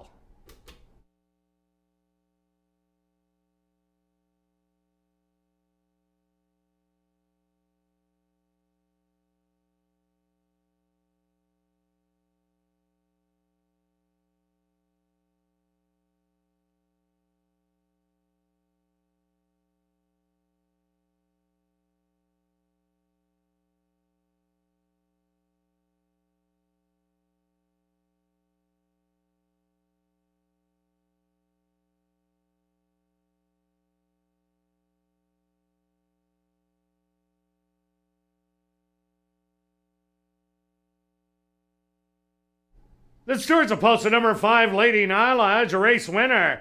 Second goes to number 4, Halo's Phenomenon. Third to number 6, Really Lucky. And fourth to number 1, Secret Agent Gal. They went the opening quarter 22-4. The half 47-2. Time for the 5 furlongs, 1 minute and 4/5.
Now entering the winner's enclosure, the official winner here in race 3, the HH Globetrotters Stakes.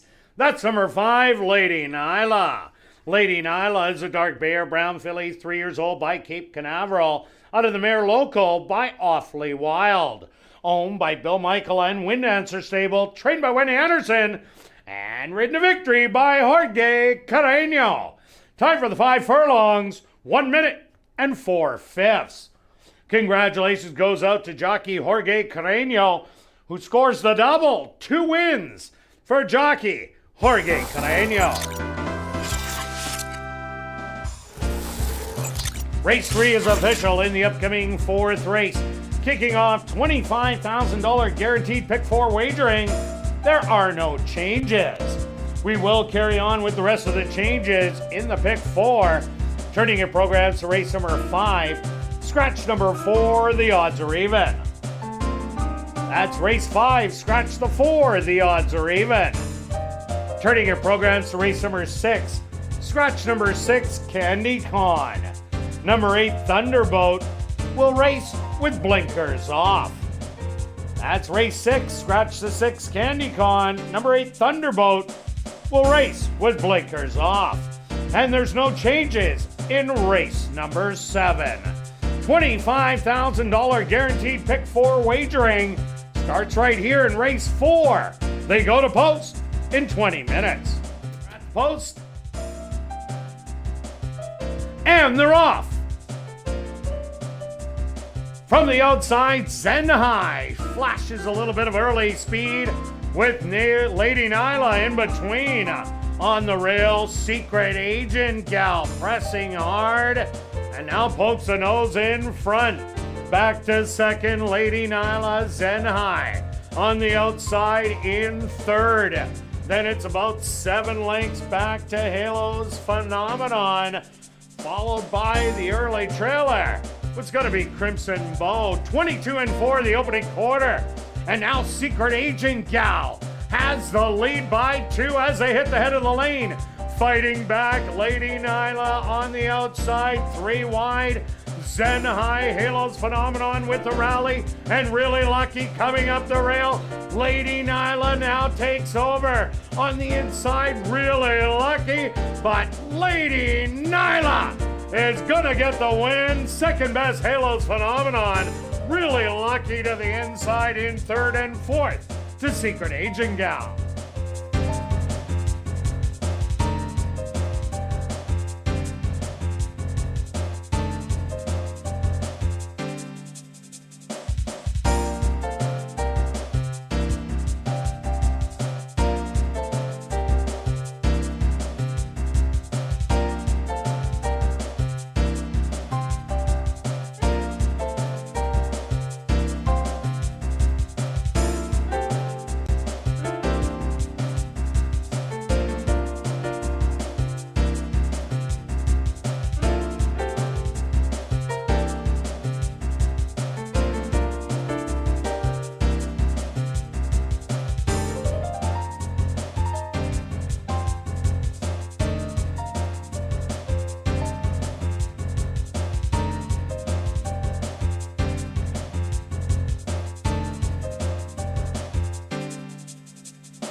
And welcome back down the paddock for race number 4, kicking off $25,000 guaranteed pick 4 wagering with a $2,500 claimer for 3-year-olds and up.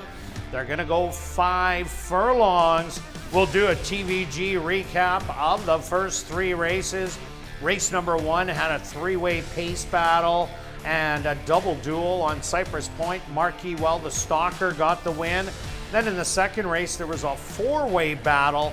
Wits 10-10, a rallier, ended up getting up there. And the last race, the 3-5 favorite sat off the speed and nailed the horse at the wire. So nothing's gone wire to wire yet, but not a loose, easy lead yet either. Exactly. That's exactly what you kind of described it. It's hard, if that pace battle, nobody's pretty much going gate to wire. So for sure, it was a smart ride on the horse was 3-5 on that last race, but Carino recognized the situation and let them come back to him, and that was potentially the difference, because Halos. If he would have battled, guaranteed he wouldn't have won. He sat off, waited, and then made the move, and was able to get up. If that race was 5.5, though, Halo's Phenomenon would have mowed on by at $75. Yeah, and he always is higher odds. 2 back, he ran a really good race. It was kind of a miss that I didn't use him, but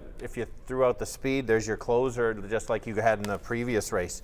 Moving on, pick 4, we had yesterday paid really well again. 320, you might think, well, that's not that much, but if you saw the prices on it, there was a big less than even money favorite. There was a horse that paid $6.40, $7.60, and then the horse you picked, Kirt, was $17. Yeah, Lulu's Lightning. But it was there. It was, if anything, a bit of an overlay at $17. So we'll see how it goes today and how much it pays. But they always seem to pay well, and everybody jumps in.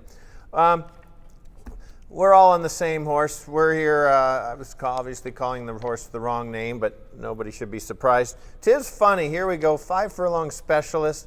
Last year, he just couldn't be beat at 5 furlongs in the right level. This year, first race crushed as expected. We were all talking about that. The next race, I did like him a little bit that 2 back. Didn't get out as sharp as normal. And Call Me Richard was a dropper with also lots of speed. And hot rod. And the hot third, rod. There was 3 of them with blazing Correct. early speed. It was one of those exciting races, 5 furlong. I know Kirt and I were really looking forward to it. Lived up. And then the last race dueled again with Hot Rod and maybe, was there somebody else in there? No, it was just the 2 of them banging it out. Was it not Call Me Richard?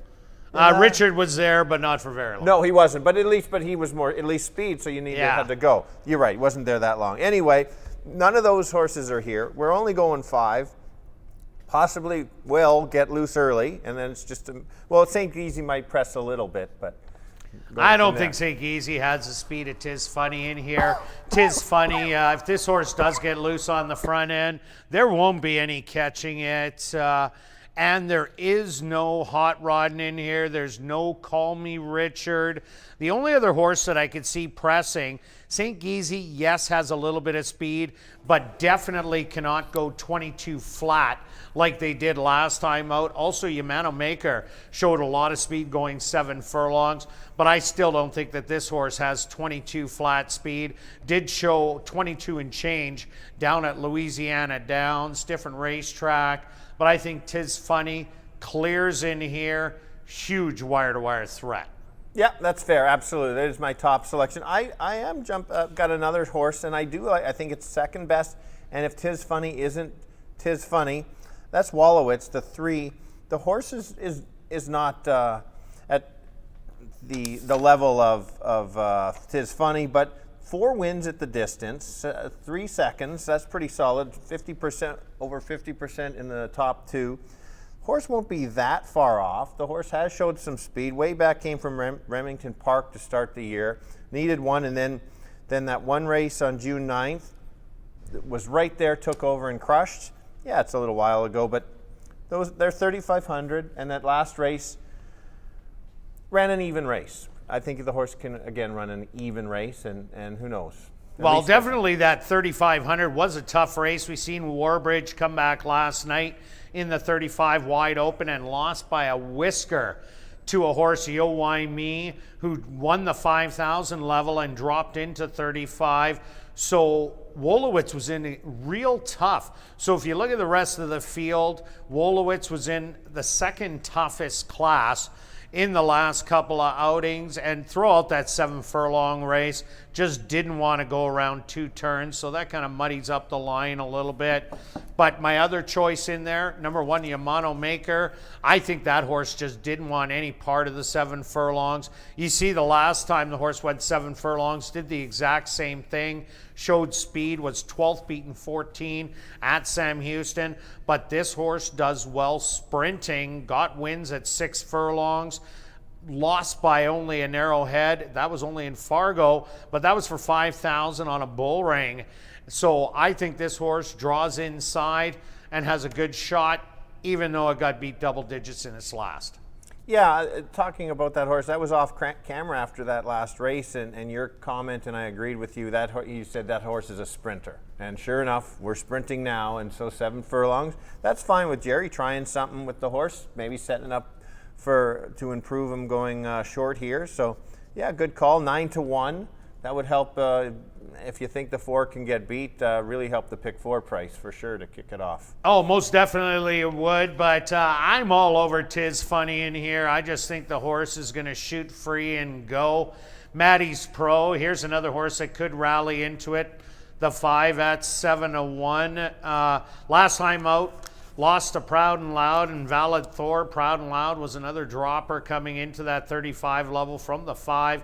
Valid Thor has been the favorite in the last couple and running well, always second. So Maddie's Pro could be a late rallier to get in the top 3. Yep, as you can see, that's my 3rd pick. I agree that it's probably a little too short for him, but yeah, certainly if you want to complete the trifecta, look at the last race, how well that last race paid with the favorite winning. Yeah, you got the favorite winning, and if you would have bet all in the triactor, being a short field of 6 would have cost you $20. Would it pay stretch? $244.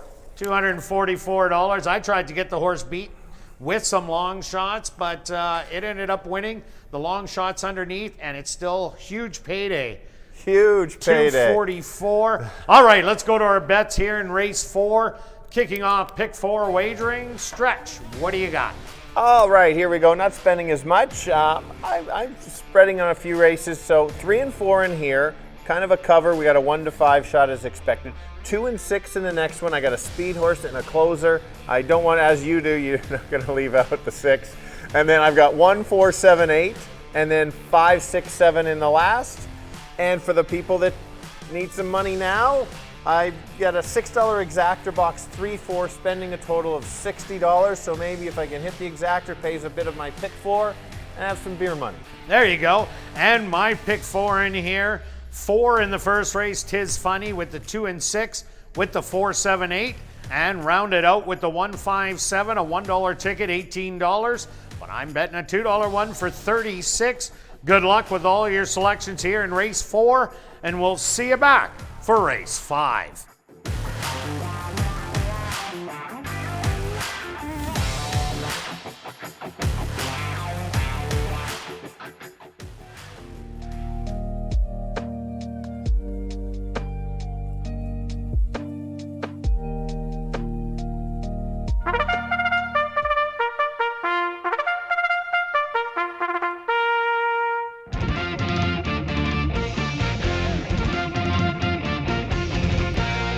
The horses are on the track for race number 4. They're going to go 5 furlongs for $10,000.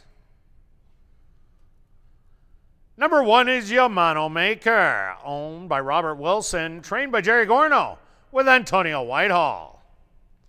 Number 2 is Thin Line, owned by Black Diamond, Lynn White, and Jerry Geddes, trained by Tom Gardapi Jr. with Leroy Nelson. Number 3 is Wolowitz, owned by Richard Fiddler, trained by Lee Delaron with Sheldon Chickadas. Number 4 is Tis Funny, owned by Black Diamond, Lynn White, and Jerry Geddes, trained by Tom Gardapi Jr. with Caleb Pizarro.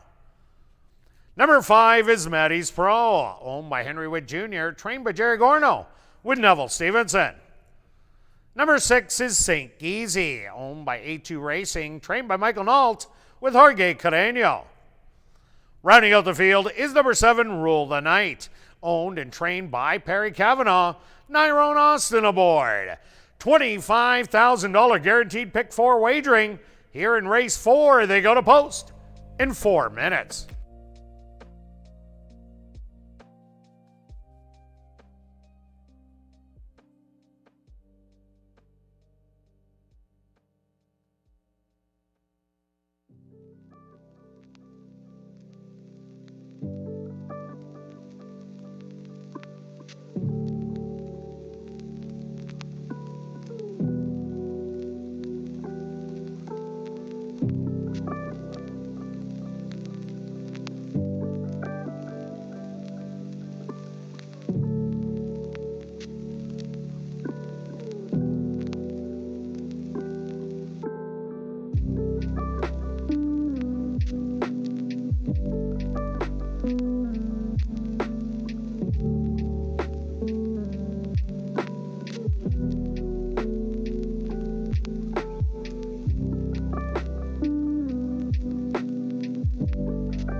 It's now 2 minutes to post time at ASD.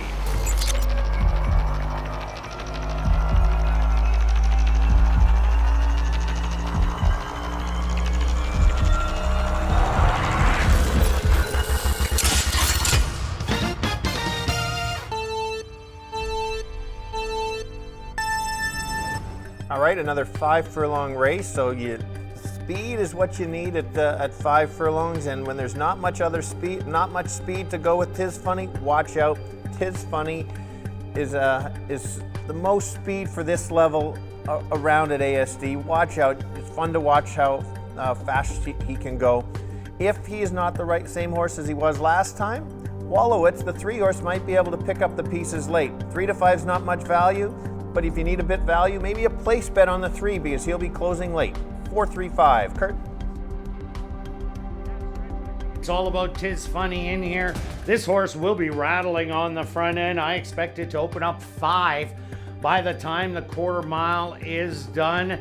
And then the 5 furlongs is about the distance that Tis Funny loves best. So I think it fits perfectly. I do respect number 3, Wolowitz, but I also like number 1, Yamano Maker. Went too far last time. Now going 5 furlongs, I think will run a lot better. Good luck here in race 4.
The Mono Maker, the first one in. Next up, Thin Line.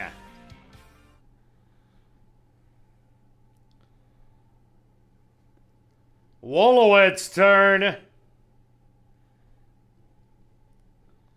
The 3-5 favorite, Tis Funny. Now Maddie's Pro set to step in.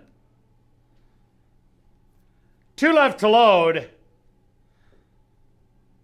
St. Geezy.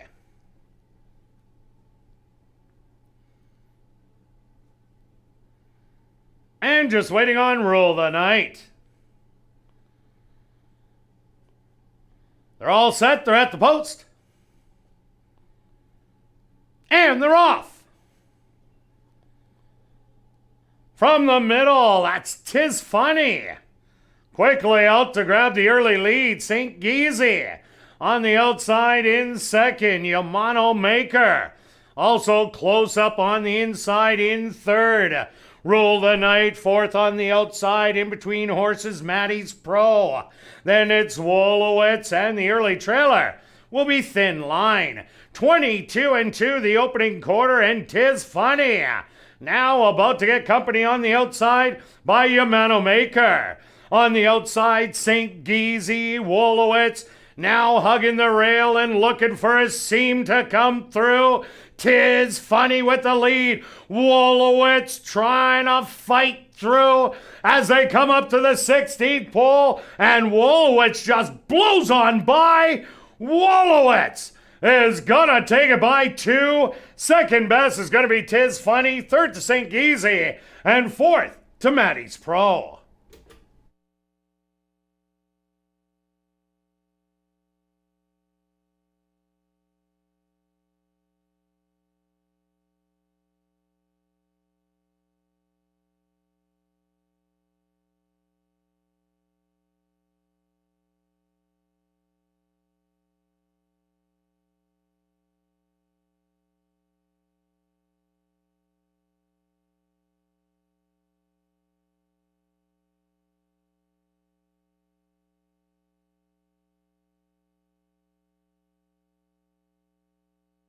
The Stewards are posted number 3, Wolowitz, as a race winner. Second goes to number 4, Tis Funny.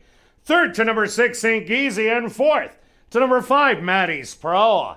They went the opening quarter 22-2, the half 45-4. Time for the 5 furlongs, 58-3.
Now entering the winner's enclosure, the unofficial winner here in race 4, that's number 3, Wolowitz.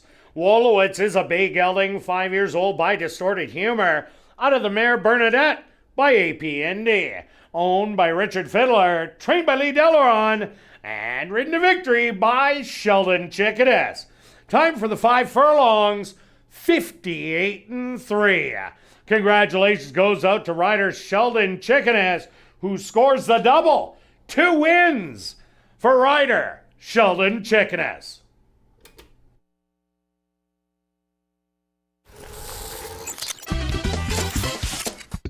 Race 4 is official in the upcoming 5th race. Scratch number 4, the odds are even. That's in the upcoming 5th race. Scratch number 4, the odds are even. Kicking off another pick 3, the late one, here in race number 5.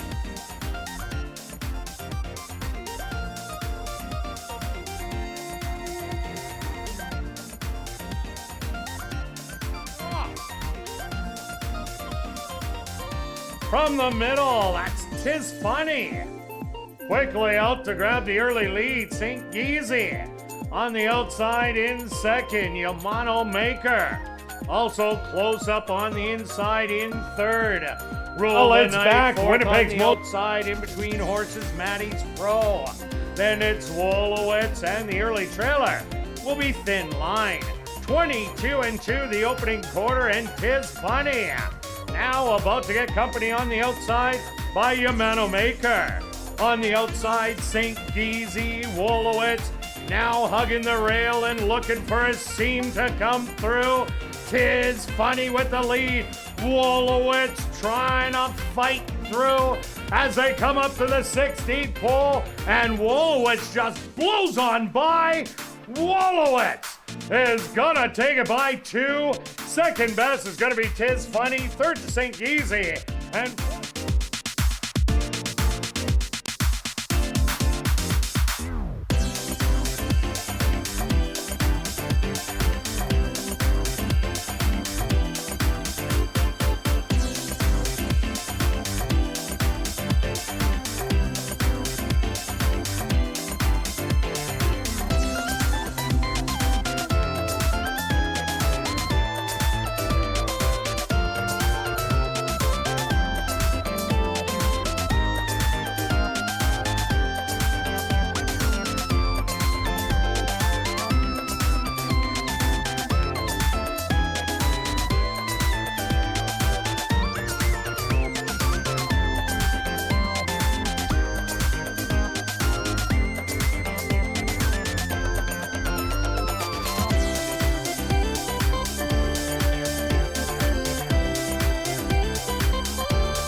And welcome back down the paddock for race number 5. We have a $5,000 claimer for 3-year-olds and up that are non-2 lifers. They're going to go 7 furlongs. Scratch number 4, the odds are even. Welcoming TVG and their viewers once again. Stretch, you finished off your pick 3 and started off nicely with an exactor box. You're live in the pick 4. Looks like it's stretch day. I'm dead. It's early, yeah. Fortunate that, the pick 3 didn't spend much and got back $150 on the $18 or $24 investment. And then, people had asked for maybe what would be your small bet in the pick 4 race. And sure enough, that exactor for $1 paid $12. So unreal. It was unreal. So it also paid for the pick 4. And so, Kirt, yes, I am buying you a beer. All right. I knew I was in trouble with Tis Funny when the horse didn't open up 5 lengths like it usually does in those races. So great picking there. Who do you like in race 5? Okay, here we go. I thought it was a pretty meaningful scratch in here. So don't forget, when there's scratches and you handicap the night before, you've got to adjust. Don't just, that's a scratch, because look to see what type of horse that was. And the odds and evens who was scratched was a speed horse. Now the amount of early pace reduces a little bit. So I've got my top pick now is Double Time. Horse ran great actually I shouldn't say that. Horse ran very well the last 3 races. It battled with Bite the Bullet Bro, who was a dropper, and that horse came back and won the next start. The other race was wide throughout, and then last time, as mentioned on ASD Live, Kirt and I thought this was a jump off the page, and sure enough, the horse won by 7. Will the horse win by 7 today? I don't know, but the horse is absolutely sharp. Sheldon's riding really well. There could be a bit of other speed with 2 terms, but this horse, Double Time, if it gets in a duel, the horse doesn't have to get in one and could chase and take a run at like it did against Bite the Bullet Bro, who is more speed and classier. So my top pick for sure. Yeah, it's my top pick too. Double Time, if you see, down on September the 15th to end off the meet last year, going 7.5, the horse stalked and then battled, took over, and held on for a half-length win over Be My Macho Man. So that's my top selection also. I went to number 3, Nothing But a Blur, for second. Had a good race around 2 turns 2 outs ago. Last time out, took the stalking role and battled every step of the way with Runaway Hurricane. Got up to win by 3/4 of a length. I think this horse just loves going around 2 turns. Yeah, no, absolute improvement on that. That's kind of surprised me on that last start. I've got to go. I guess you couldn't move the horse up high enough to second, whereas I have the horse in second, and that's the 6. We talked about the stress that this horse costs us because of the troubled trips, and then it has a game race in there. That very first start, we jumped on board after such a good race at 66-1, and then ran a nice race, but wide, dueled, got beat. Every time had kind of a bit of a troubled trip. I always get worried about troubled trip horses because I like to find ways. So I could make it my top selection, but he just runs enough each time that I can't leave this horse out. If 2 terms suddenly goes out after the 2, and maybe Nothing But a Blur tries to send a little bit, it kind of sets it up for the 6. But if the 2 gets loose, I don't think they're beating the 2 at all in here. But. Yeah, I'm with you. I think Double Time's going to get away, taking the night train. This is a horse that likes rallying from off the pace. Now that it's a more compact field, I think the horse will get a pretty good trip in here. Won't be sitting that far away. Even if there is a little pace battle, I think taking the night train will do some rallying, as we've seen so far. The first 4 races have been won by ralliers, even though that this track is absolutely lightning fast. So it wouldn't surprise me if he did rally and get the win, but I've been punished too many times by this horse. So I'm taking him for 3rd in here. All right, let's go to our bets here in race number 5.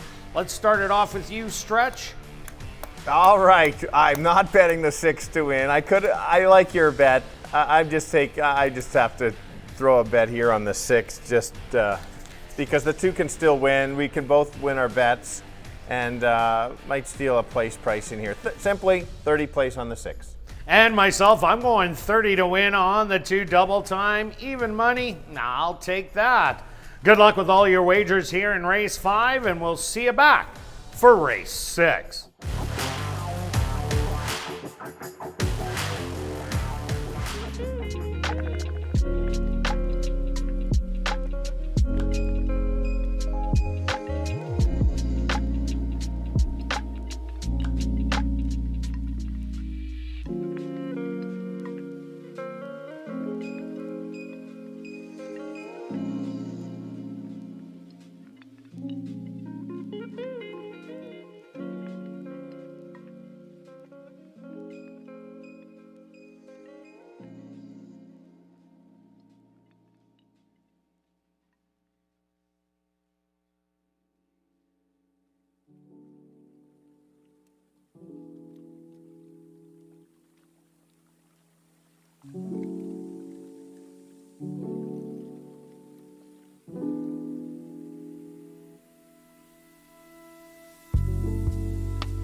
The horses are on the track for race number 5. They're going to go 7 furlongs for $9,500. Number 1 is T-Class, owned and trained by Alan Brown, Stanley Chady Jr. aboard. Number 2 is Double Time, owned and trained by Steve Thompson, Sheldon Chickadas in the saddle. Number 3 is Nothing But a Blur, owned and trained by Shelley Brown with Leroy Nelson. Number 4, The Odds Are Even, was scratched. Number 5 is Two Terms, owned by Back on Track Stables, trained by Jennifer Jordan with Nyrone Austin. Number 6 is Taking the Night Train, owned by Pink Cloud Racing, trained by Courtney Ross with Neville Stevenson. Rounding out the field is number 7, New York Proud, owned by Mike Taranjo, trained by Lee Delaron with Jorge Carreño. Post time for race number 5, 4 minutes away.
Ladies and gentlemen, we have a late rider change for you in race number 7. In race number 7, number 3, Divine Ride. Make the jockey Shamari Muir 1 pound over at 124. Once again, a late rider change in race number 7, number 3, Divine Ride. Make the jockey Shamari Muir.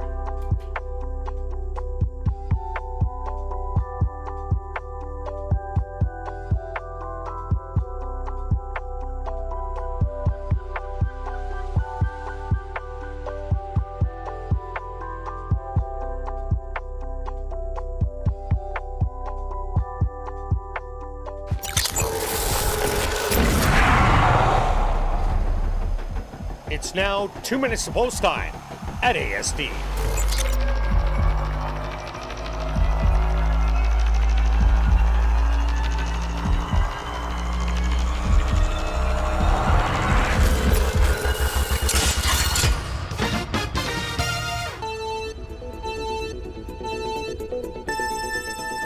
All right, our second 7 furlong race of the day. Don't forget, starts in front of the grandstand. Goes around, it's quick to the turn. In the first race of the 7 furlong, lots of speed and the closer showed up. The difference in here, there isn't as much speed. The 2-horse double time is the primary speed, but can sit just off in case the 5 goes. 2 is my top selection, but if there's a battle early, sets it up for the 6, take the night train, hopefully he gets out, he could upset the favorite. I've got it 2-6-3. Kirt? Yeah, Stretch, I'm with you on number 2, Double Time. What a big effort last time out, winning easily by 7 1/4, but wasn't pressured at any time in the race. But I kind of see it playing out the same way. 2 terms, is on the outside, will try to show speed, but I think Double Time will have that horse to the outside. And just the way Double Time ran, I think this horse improves late in the season. He's the one to beat. I like the 3 and 6 underneath. Good luck here in race 5.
Class. First into the starting gate.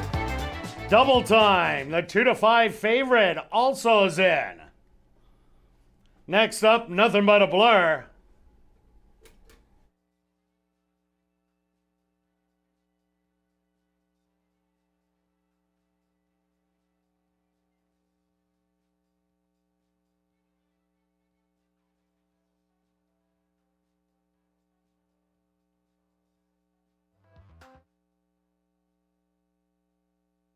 Next up, Two Terms.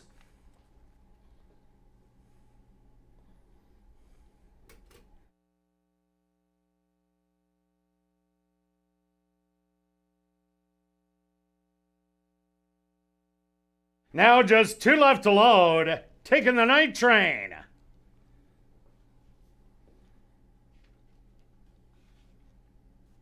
And now New York Proud on the outside will be the last to go in. The field is set. They're at the post. And they're off. From the inside, Double Time. Shows a little bit of early speed with Two Terms. Putting on a little early pressure. Settled back in third. That's going to be Nothing But a Blur with Taking the Night Train. Outside in fourth. Then there's a gap of 4 lengths back to T-Class. And the early trailer will be New York Proud. Double Time now secures the front end through an opening quarter of 25 seconds. Two Terms still right there, breathing down his neck. Another length back on the inside, Nothing But a Blur. Taking the Night Train, starting to move up from fourth to third. Then there's a gap of 6 lengths back to T-Class and New York Proud. But Double Time is pouring it on. The half 49-1 and opens up to lead by 2.5. Back to second. The battle is on with Taking the Night Train on the outside and Two Terms on the inside. They hit the head of the lane and Double Time still widening that lead now to 5 lengths. On the outside, Taking the Night Train is going to take a shot, but it's way too late.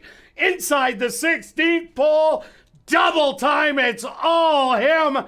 Battling back for second. That's going to be Two Terms. Taking the Night Train ended up in third and fourth to T-Class.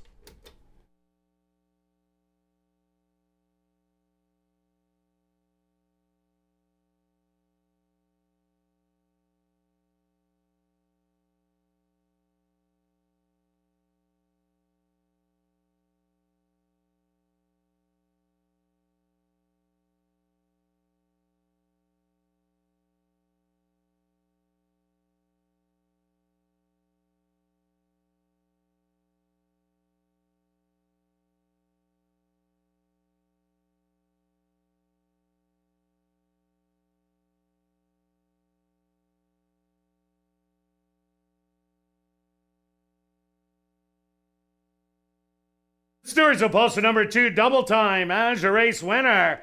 Second goes to number 5, Two Terms. Third to number 6, Taking the Night Train. And fourth to number 1, T-Class. They went the opening quarter 25 seconds. The half 49-1. 6 furlongs, 114-3. Time for the 7 furlongs, 128-2.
Now entering the winner's enclosure, the official winner.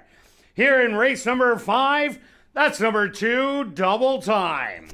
Double Time is a dark bear brown gelding, 7 years old, by Vengeful Wildcat, out of the mare Quiet Time by Quiet American. Owned and trained by Steve Thompson, and ridden to victory by Sheldon Chickeness. Time for the 7 furlongs, 1:28 and 2. Number 2 Double Time was proudly bred right here in Manitoba by his owner, Steve Thompson. Also, congratulations goes out to jockey Sheldon Chickeness, who scores the hat trick. 3 wins for jockey Sheldon Chickeness.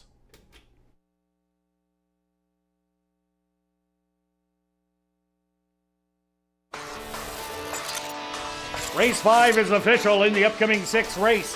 Scratch number 6, Candy Con. Number 8, Thunderbolt. An equipment change will run with blinkers off. That's in this 6th race. Scratch number 6, Candy Con. Number 8, Thunderbolt will race with blinkers off.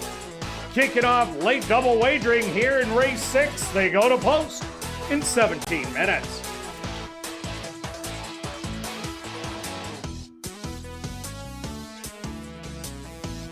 The field is set, they're at the post. And they're off. From the inside, Double Time. Shows a little bit of early speed with 2 turns. Putting on a little early pressure. Settled back in 3rd. That's going to be nothing but a blur with Taking the Night Train. Outside in 4th. Then there's a gap of 4 lengths back to T-Class. And the early trailer will be New York Proud. Double Time now secures the front end through an opening quarter of 25 seconds.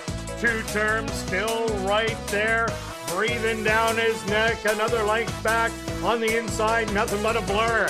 Taking the Night Train, starting to move up from 4th to 3rd. Then there's a gap of 6 lengths back to T-Class and New York Proud. But Double Time is pouring it on. The half 49 and 1 and opens up the lead by 2.5. Back to 2nd. The battle is on with Taking the Night Train on the outside and 2 turns on the inside. They hit the head of the lane and Double Time still widening that lead now to 5 lengths. On the outside, Taking the Night Train is going to take a shot, but it's way too late. Inside the 16th pole, Double Time, it's all him.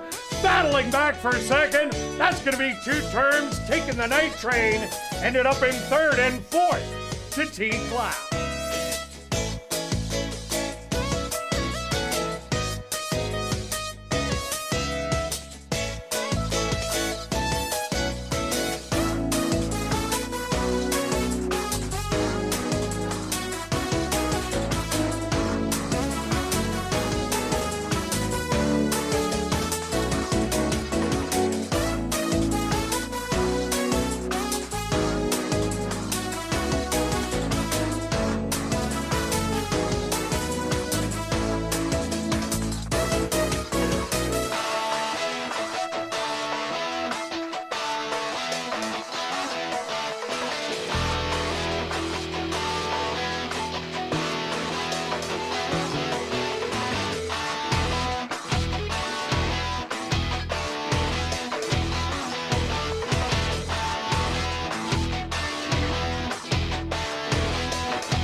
And welcome back down the paddock for race number 6 for this $2,500 claimer. For 3-year-olds and up that are non-winners of the year, they're going to go 6 furlongs. Scratch number 6, Candy Con. Number 8, Thunderbolt, will race with blinkers off. Back to race number 5, Stretch, double time, double tough today. Yep, we commented there wasn't a lot of speed. It was just, you know, we thought 2 turns would press a little bit. It wasn't an all-out duel. And it's kind of like the track we thought it would be, kind of a speed holding or speed favoring track. If they get loose or just even normal fractions. Yeah, right? that's true. So you can have an even, like that wasn't an all-out duel. That was, you know, just 2 horses kind of going out. So going from there. And what about taking the night train? No, I don't know. Look at you had it for second. I had it for third. I had the wrong middle horse though. Yes, take the night train. Is slipped to no higher than third the rest of the year. Now a solid show bet. Yeah. Okay, who do you like in the 6? All right, I do like a horse in here, and actually I don't mind the sign of getting some early action here, and that's Simple Man. Horse is coming from Canterbury Park in Shakopee, Minnesota, and 10-horse field. I like looking sometimes at the size of the fields because there can be traffic trouble and everything. This horse didn't really have any traffic trouble, but it made a nice move on the turn and kept coming and then kind of flattened late. My figures have this horse right up there. Maybe the 7 is a slightly higher and it's got the big win, but I think that this horse is going to be in the right spot and has a good shot to win it, stalking just off the pace is how I see it. Yeah, it's kind of surprising. In 46 lifetime starts, this horse has only tested 6 furlongs 4 times and never hit the board. Doesn't that surprise you, Stretch? Very much. But it's 6.5 furlong races, though. Yeah, exactly. And also, it's tricky. I don't want to. You're completely right. Hasn't won, and neither is Bacoli. But the figures are higher. If you look at the buyers, if you're looking at the DRF as an 80, and those are guides for me. So probably running just a little too tough at those levels. So that's why I'm forgiving it a little bit. It's also only 4 races. Not the 10 or more races. So the horse does show up with first-time fronts, which does worry me a little bit. I'm not a big fan of that, but maybe Steve just thinks help the horse a little bit there. So that's my top selection. Yeah, and Canterbury horses do very well here at Assiniboia Downs. My selection on top is number 8, Thunderbolt. They take the blinkers off today. Right now you're getting 11-1. 2 outs ago, this horse had to chase after Bite the Bullet Bro, who does have very good speed. Last time out, chased the speed once again of American League, who was a $5,000 dropper going in and ended up grabbing the lead at the 3/8 pole and carrying on for the win. Valid Thor is banging it out every time, won at a lower level, and then has been sitting second every time and taking a lot of money. So Thunderbolt ran against some good horses. There isn't a bunch of speed in here. The other horse I think that can go to the lead is number 1, Tally. But if it doesn't and Thunderbolt gets the lead, I think this horse can run a big one. Yes. Yeah. So I have that horse on there as well, and has had some tough trips, and now cuts back. So absolutely, for sure, that one's there. And Bacoli, you got to use this horse. This horse absolutely demolished them last time out at the $1,500 level and has been at the $35 level and ran a game second, appraised loudly, ran second on a road at 35. This horse has run a lot of good races, but what it doesn't possess is any early speed. Yeah, and so that's, like you said, there's not lots of other early pace, so the horse is going to have to be a little bit closer. But if you do look way back at the lines, it has shown some speed, that Marquis Well race, and then they've changed the running style. Yeah, for a quarter mile, but that first fraction was only 24 seconds. So yeah, it can sit closer. Yeah, I'm with you, not a lot, but it can sit closer. We both have the second. I certainly wouldn't be surprised if the horse wins. I've obviously got it on my pick 4 and pick 5, so it's I'm just trying to take a chance and trying to beat the horse a little bit. For sure. All right, let's go to our selections here in race number 6. Stretch, what do you got? you know, that's the box I probably would have had for That yours. looks pretty simple. That is very simple. Mine's simple. 20 win on 4. One of my rare win bets here. You didn't catch that? Simple, So- man. That was simple. Okay. Wow. And myself, a $5 exactor box. 4, 7, and 8. A $1 will cost you $6. I think this is a good box.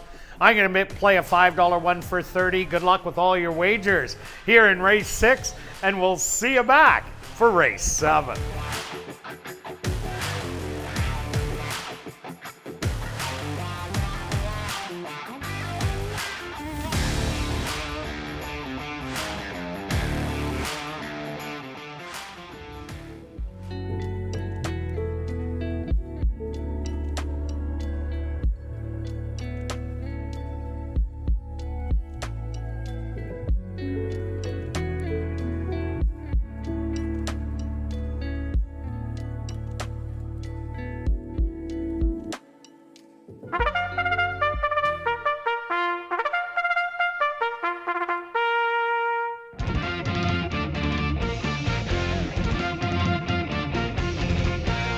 The horses are on the track for race number 6. They're going to go 6 furlongs for $9,400. Number 1 is Tally, owned by Ryan DeJarlis and Dwight Taylor, trained by Ryan DeJarlis with Nyrone Austin. Number 2 is Bunch of Cash, owned by Kevin Sousa, trained by Elton Dickey with Stanley Chady Jr. Number 3 is Ten's Legacy, owned by Daybird Racing Stable, trained by Lee Delaron with Neville Stevenson. Number 4 is Simple Man, owned by Drop-In Racing, trained by Steve Keplin Jr. with Sheldon Checkadas. Number 5 is Quest for Fire, owned by Just for Kicks Stable and Boss Baby Racing, trained by Sean Morin with Dwight Lewis. Number 6, Candy Con, was scratched. Number 7 is Bacoli, owned by Louise McCallum and Elton Dickey, trained by Elton Dickey with Leroy Nelson. Rounding out the field is number 8, Thunderbolt, owned by Lloyd Buffalo, trained by Floyd Buffalo with Shamari Muir. Post time for race number 6 in 4 minutes.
It's now 2 minutes to post time at ASD.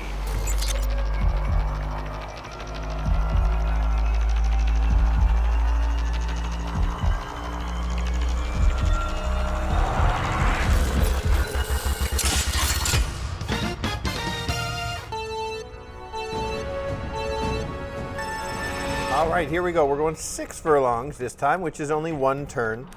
My top selection's the 4. You haven't seen this horse race at ASD yet this year. Canterbury Park is where he's done his running, and that last race at Canterbury is a good enough race to beat this field. Makes a drop in class, won't have to deal with 10 horses, a few less, gets that stalking trip, makes a run at them late. And then the other horse, don't forget about the 7, big effort last time. So I've got it down to those 2, 4 and 7. Kirt? Yeah, Stretch, I respect both horses in here, but I'm going for a price. I went to the outside, number 8, Thunderbolt. This horse does have some early speed, which this race is lacking. The only other speed horse in here is number 1, Tally, but I think the 8 can clear. And definitely, if it does get the lead, I don't think the fractions are going to be that fast, so the closers might have a real hard time getting there. Good luck here in race 6.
Tally, the first one to head into the starting gate. Bunch of Cash ready to move in. Next up, 10's Legacy.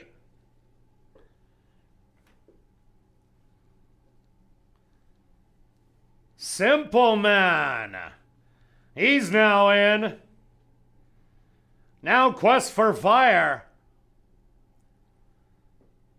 2 left to load.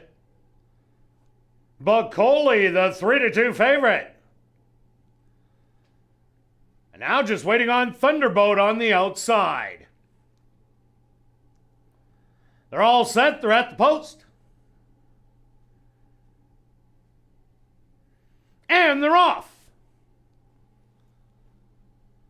From the middle of the track, that's Quest for Fire away alertly. On the inside, Tally. But on the far outside, Thunderbolt takes over as the early leader.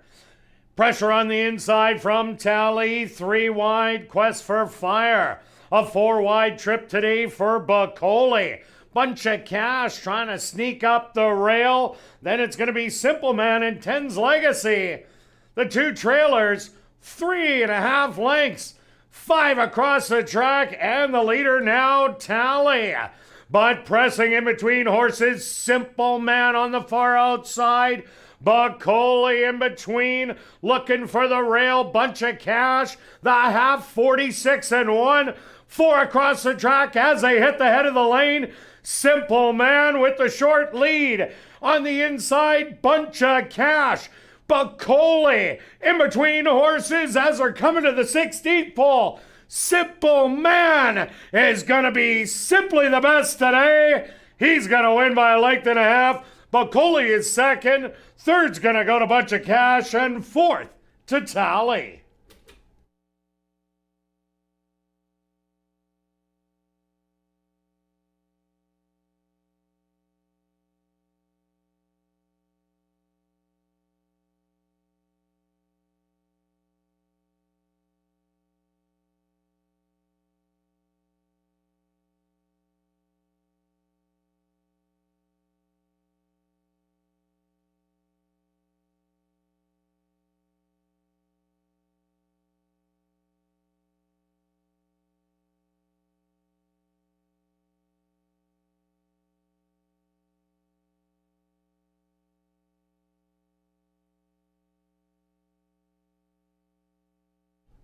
The stewards are posted number 4, Simple Man, as the race winner. Second goes to number 7, Bacoli.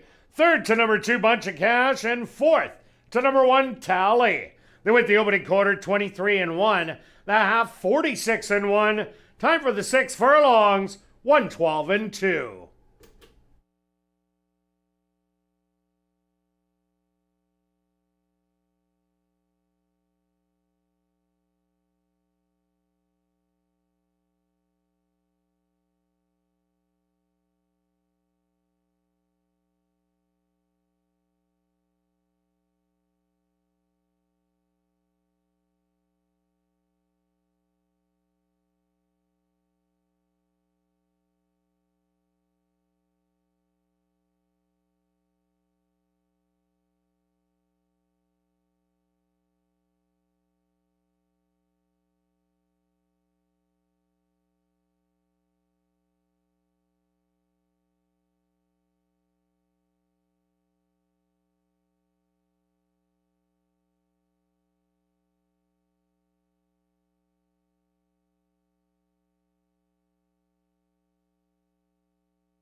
Now entering the winner's enclosure, the official winner here in race 6, that's number 4, Simple Man. Simple Man is a dark bear brown gelding, 9 years old, by More Than Ready, out of the mare 5 Nickels by Quiet American. owned by Drop-In Racing, trained by Steve Kaplan Jr., and ridden to victory by Sheldon Chickanis. Time for the 6 furlongs, 1:12 2. Congratulations goes out to jockey Sheldon Chickanis. It's his day at the races. He wins 3 in a row and add one more. That's the 4-bagger. 4 wins for jockey Sheldon Chickanis. Race 6 is official in the upcoming 7th race. Number 3, Divine Ride. Make the jockey Shamari Muir. That's in this, the upcoming 7th race. Number 3, Divine Ride. Make the jockey Shamari Muir. Post time for race number 7, 17 minutes away.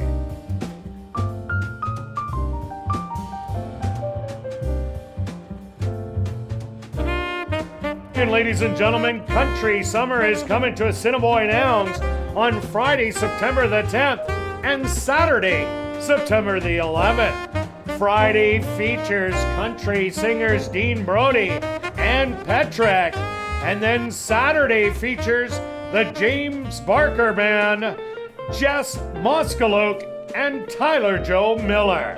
Full immunization is required to attend. Get your tickets or 2-day passes today at showpass.com. On the inside, Tally, but on the far outside, Thunderbolt takes over as the early leader. Pressure on the inside from Tally, 3 wide, Quest for Fire.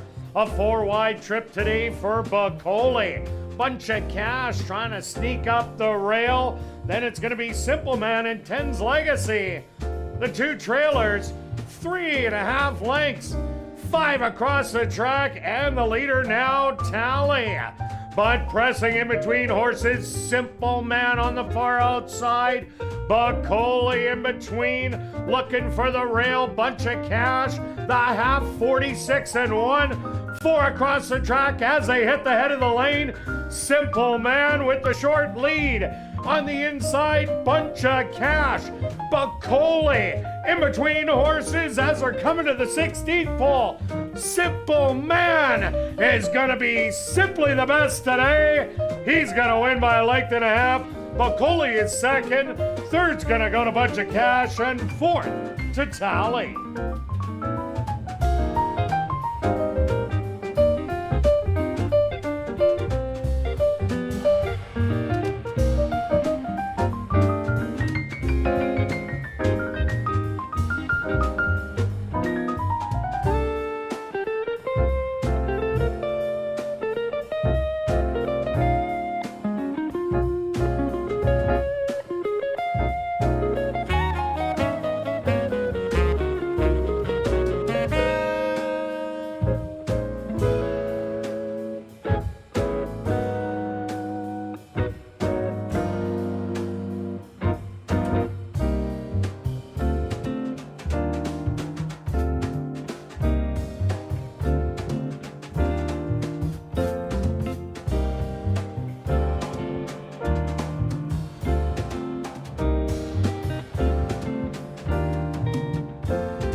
And welcome back down the paddock for race number 7. We have a $5,000 claimer for fillies, mares 3 and up that are non-3 lifers.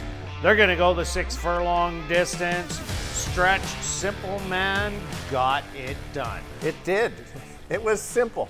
Yes, it was. Your bad. I missed your bad humor on that other one, and sure enough, it was good. Even move, and that's what Canterbury horses do. And actually, the replay that I watched, the horse did make the same move, and then just wasn't up to that level. So no surprising there. And Sheldon Chickness on fire, winning number 4, and another chance in the last.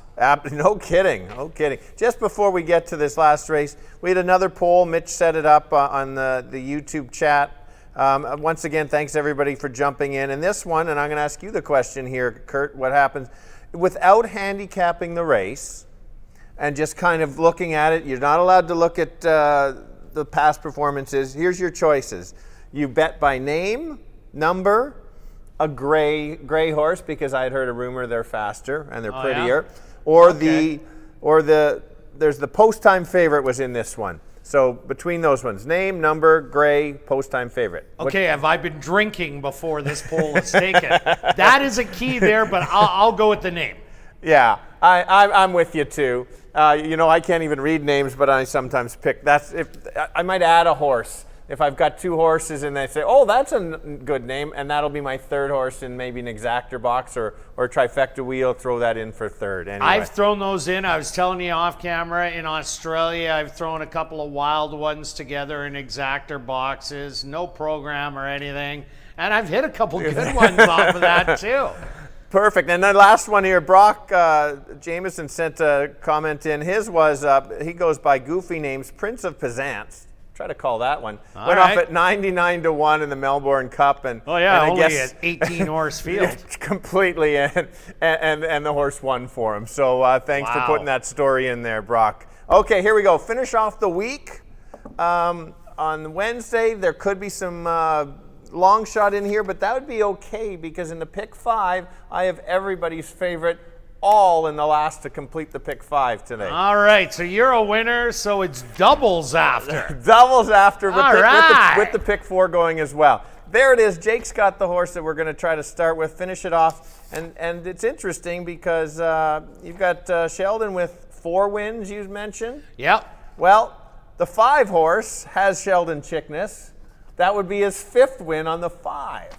That's and he would have got to pick 4 all by himself because he's 3 in a row coming in. Wow, look at that. Okay, and he's the favorite right here. And anyway, that is my top selection. Has nothing to do with numbers on his drive for 5 or. Anyway, look at that. Drive for 5. All right. I'll be waiting. If you need a line at the end of the race, all right. You can use the stretches. You can just text it to me while I'm calling. Absolutely. The real reason why I like this is the replay. We talked about replays at ASD to start the show off, and here we go. This horse, just like the footnotes say in there, bumped and steadied at the break. That's what happened to this horse. You can see how big this mare is, and it seemed like this horse took a little while to get going, and at 5 furlongs, this horse did not get going until the end and finished strong. Now we're going 6, even just a little bit better start. We're going to get to see this horse sit a little closer and make that similar move, or that's what I'm hoping for. Yeah, definitely Funny Flowers. I expect to be a stalker in the race today.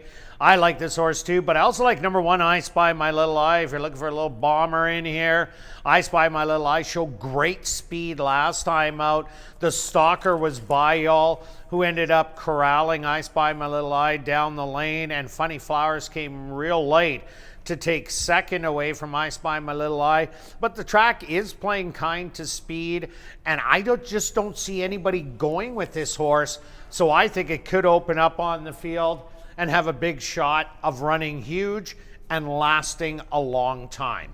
Yeah, I like that horse last time, absolutely. And like you said, it's going to be how far is this horse going to go? I'm using my angle of second-itis, going with Wit 9, and likes to finish 2nd, and that's kind of the angle there. Is a late closer because there is other speed. Like you said, I Spy is the most. And if that horse can't get the distance, here come the closers. and then that's my second choice. You have it as your third choice. You missed it. He has all the seconds, and you put it third. Yeah, well, Wit 9 has been beaten by 3 wire-to-wire winners, and that's why I put it behind the speed of number 1, I Spy My Little Eye, and Funny Flowers, so I think it's going to be close.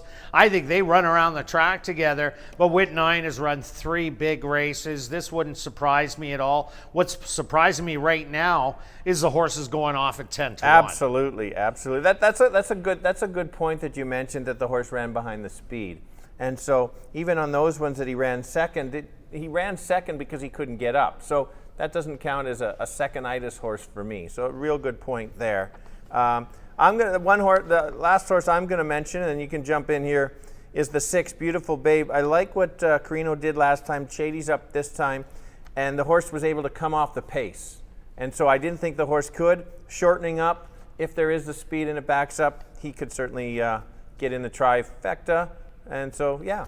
Oh, for sure he can. And taking a look at number 8, Heavenly Wild. This is a horse that was running down south at Chippewa Downs and Fargo. I was informed that Fargo is a 6-furlong track, not a bull ring like Chippewa Downs.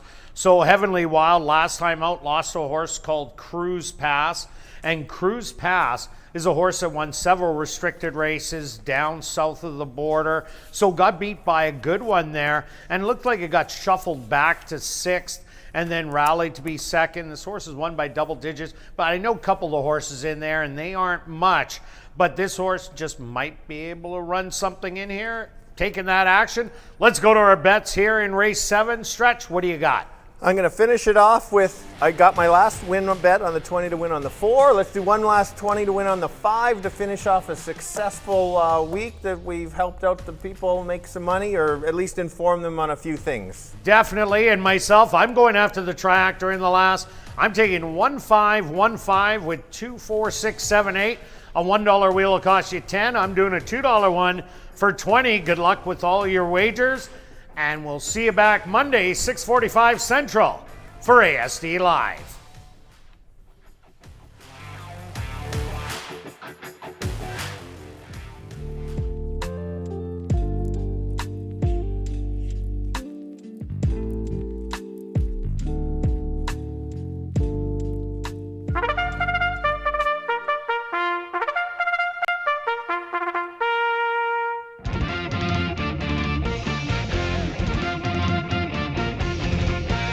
The horses are on the track for race number 7. They're going to go 6 furlongs for $9,600. Number 1 is I Spy My Little Eye, owned by B&K Racing, trained by Mike Taphorn with Neville Stevenson. Number 2 is Just Call Me Candy, owned by Regal Group, Shamrock Racing Stable, and Lorna Gray, trained by Jared Brown with Leroy Nelson. Number 3 is Divine Ride, owned and trained by Larry Sizik, Shamari Muir aboard. Number 4 is Gold Shaft, owned by Quiddy Racing, trained by Tom Gardapi Jr. with Jorge Carreño. Number 5 is Funny Flowers, owned by Droppin' Racing, trained by Steve Keplin Jr. with Sheldon Chickadas. Number 6 is Beautiful Babe, owned by Randy Haug, trained by Robertino Diodoro with Stanley Chady Jr. Number 7 is Wit 9, owned by Henry Witt Jr., trained by Jerry Gorno with Antonio Whitehall. Rounding out the field is number 8, Heavenly Wild, owned and trained by Perry Cavanaugh with Nyrone Austin. Post time for race number 7, 2 minutes away.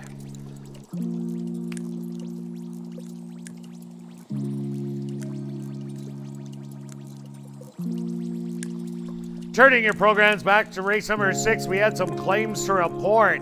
Claim for $2,500, number 3, Ten's Legacy, claimed by Black Diamond Stable trainer Tom Gardapi Jr. Also claim number 4, Simple Man, claimed by Jenna Robbins, owner-trainer.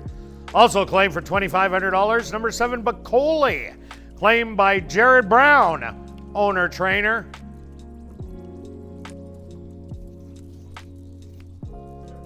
Also claimed for $2,500, number 8, Thunderbolt, claimed by Lee Delaron, owner-trainer.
It's now 2 minutes to post time at ASD.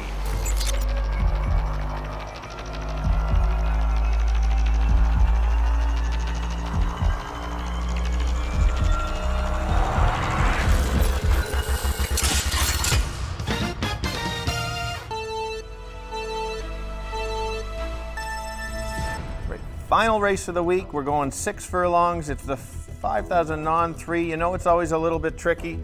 I've landed on the favorite. I didn't think the price would be this low, but if you watch that replay with that late close, if Sheldon can get this horse out a little bit closer, make that late move, he will get his 5th win on the night. Others to consider: the 7 will be closing late, and also the 6 is kind of a horse that has changed its running style, so that could complete your trifecta. So we'll finish the week off with 5, 7, 6. Kirt? Yeah, Stretch, I'm with you with number 5, Funny Flowers. I like that this horse has stalking speed. Wasn't able to use it last time out because of the poor beginning, but should be able to use it today. But I do like the speed horse in here also. Number 1, I Spy My Little Eye, was collared last time by Bayall, and Funny Flowers late down the lane, but I think this horse might be able to shake loose and go a long way.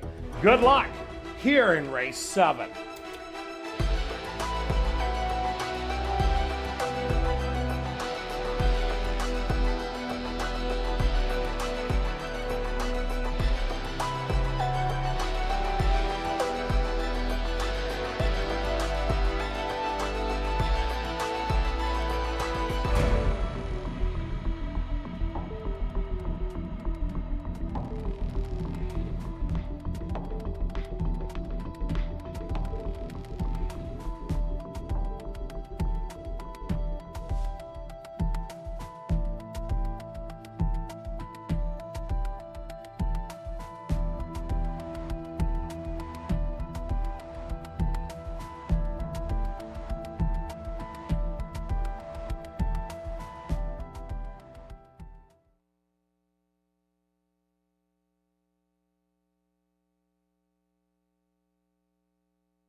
It's post time.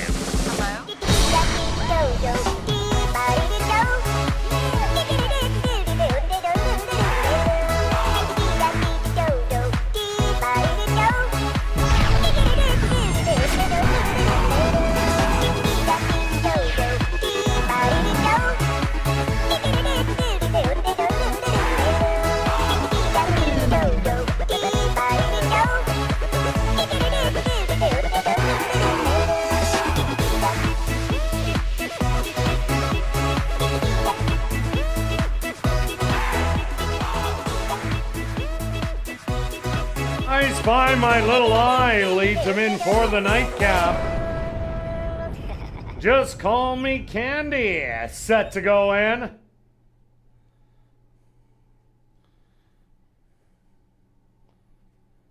Next up, Divine Ride.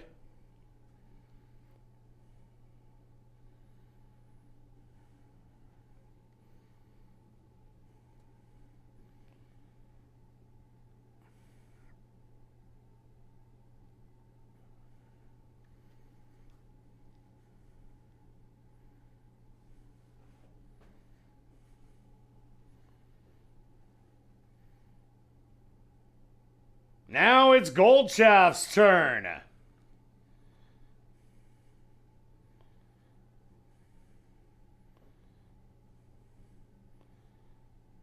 Funny Flowers, the even money favorite. Ready to step up and in?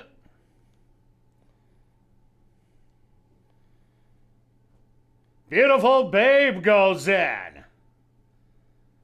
Now just 2 left to load.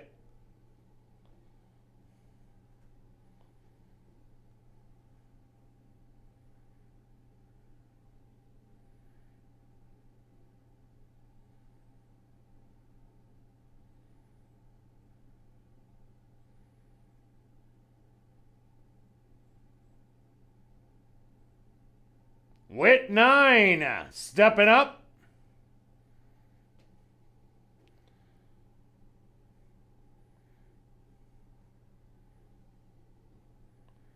and just waiting on Heavenly Wild.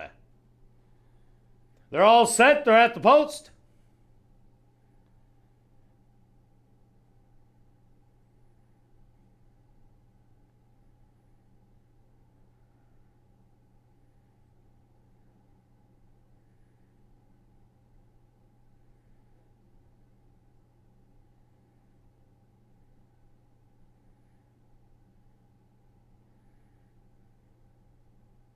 And they're off.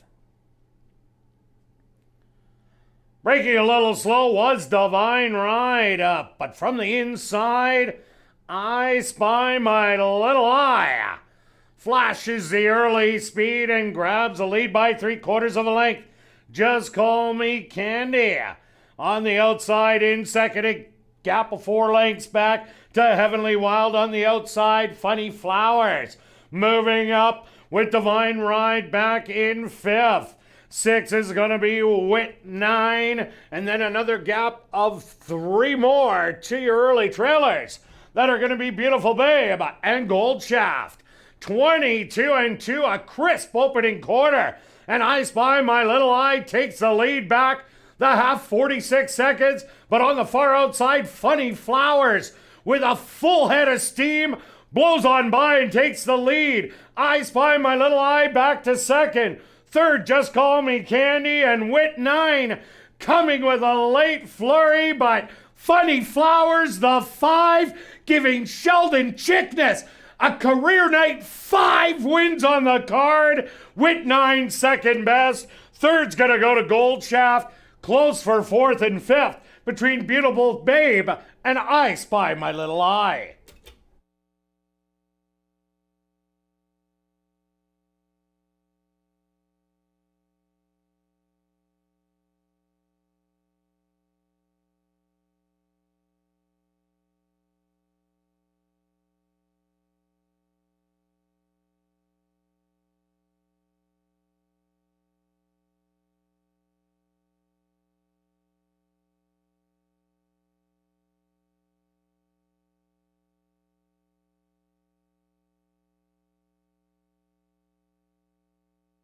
The stewards opposed to number 5, Funny Flowers.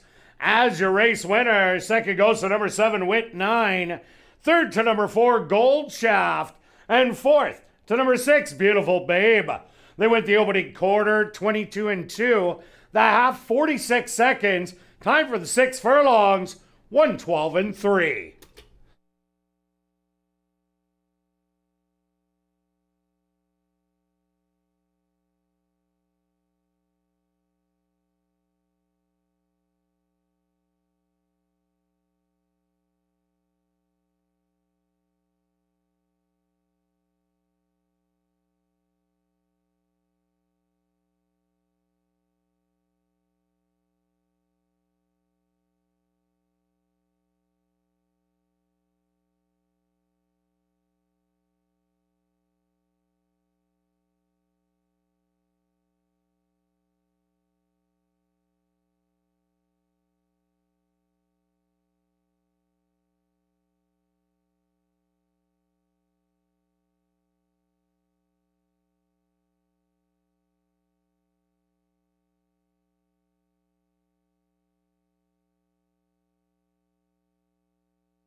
Now entering the winner's enclosure, the official winner here in race 7, that's number 5, Funny Flowers.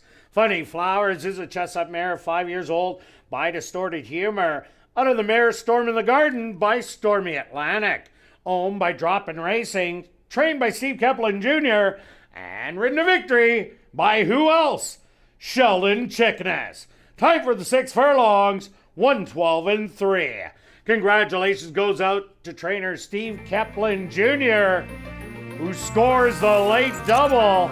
And congratulations goes out to jockey Sheldon Chickeness, who scores win number 5. 5 wins for jockey Sheldon Chickeness.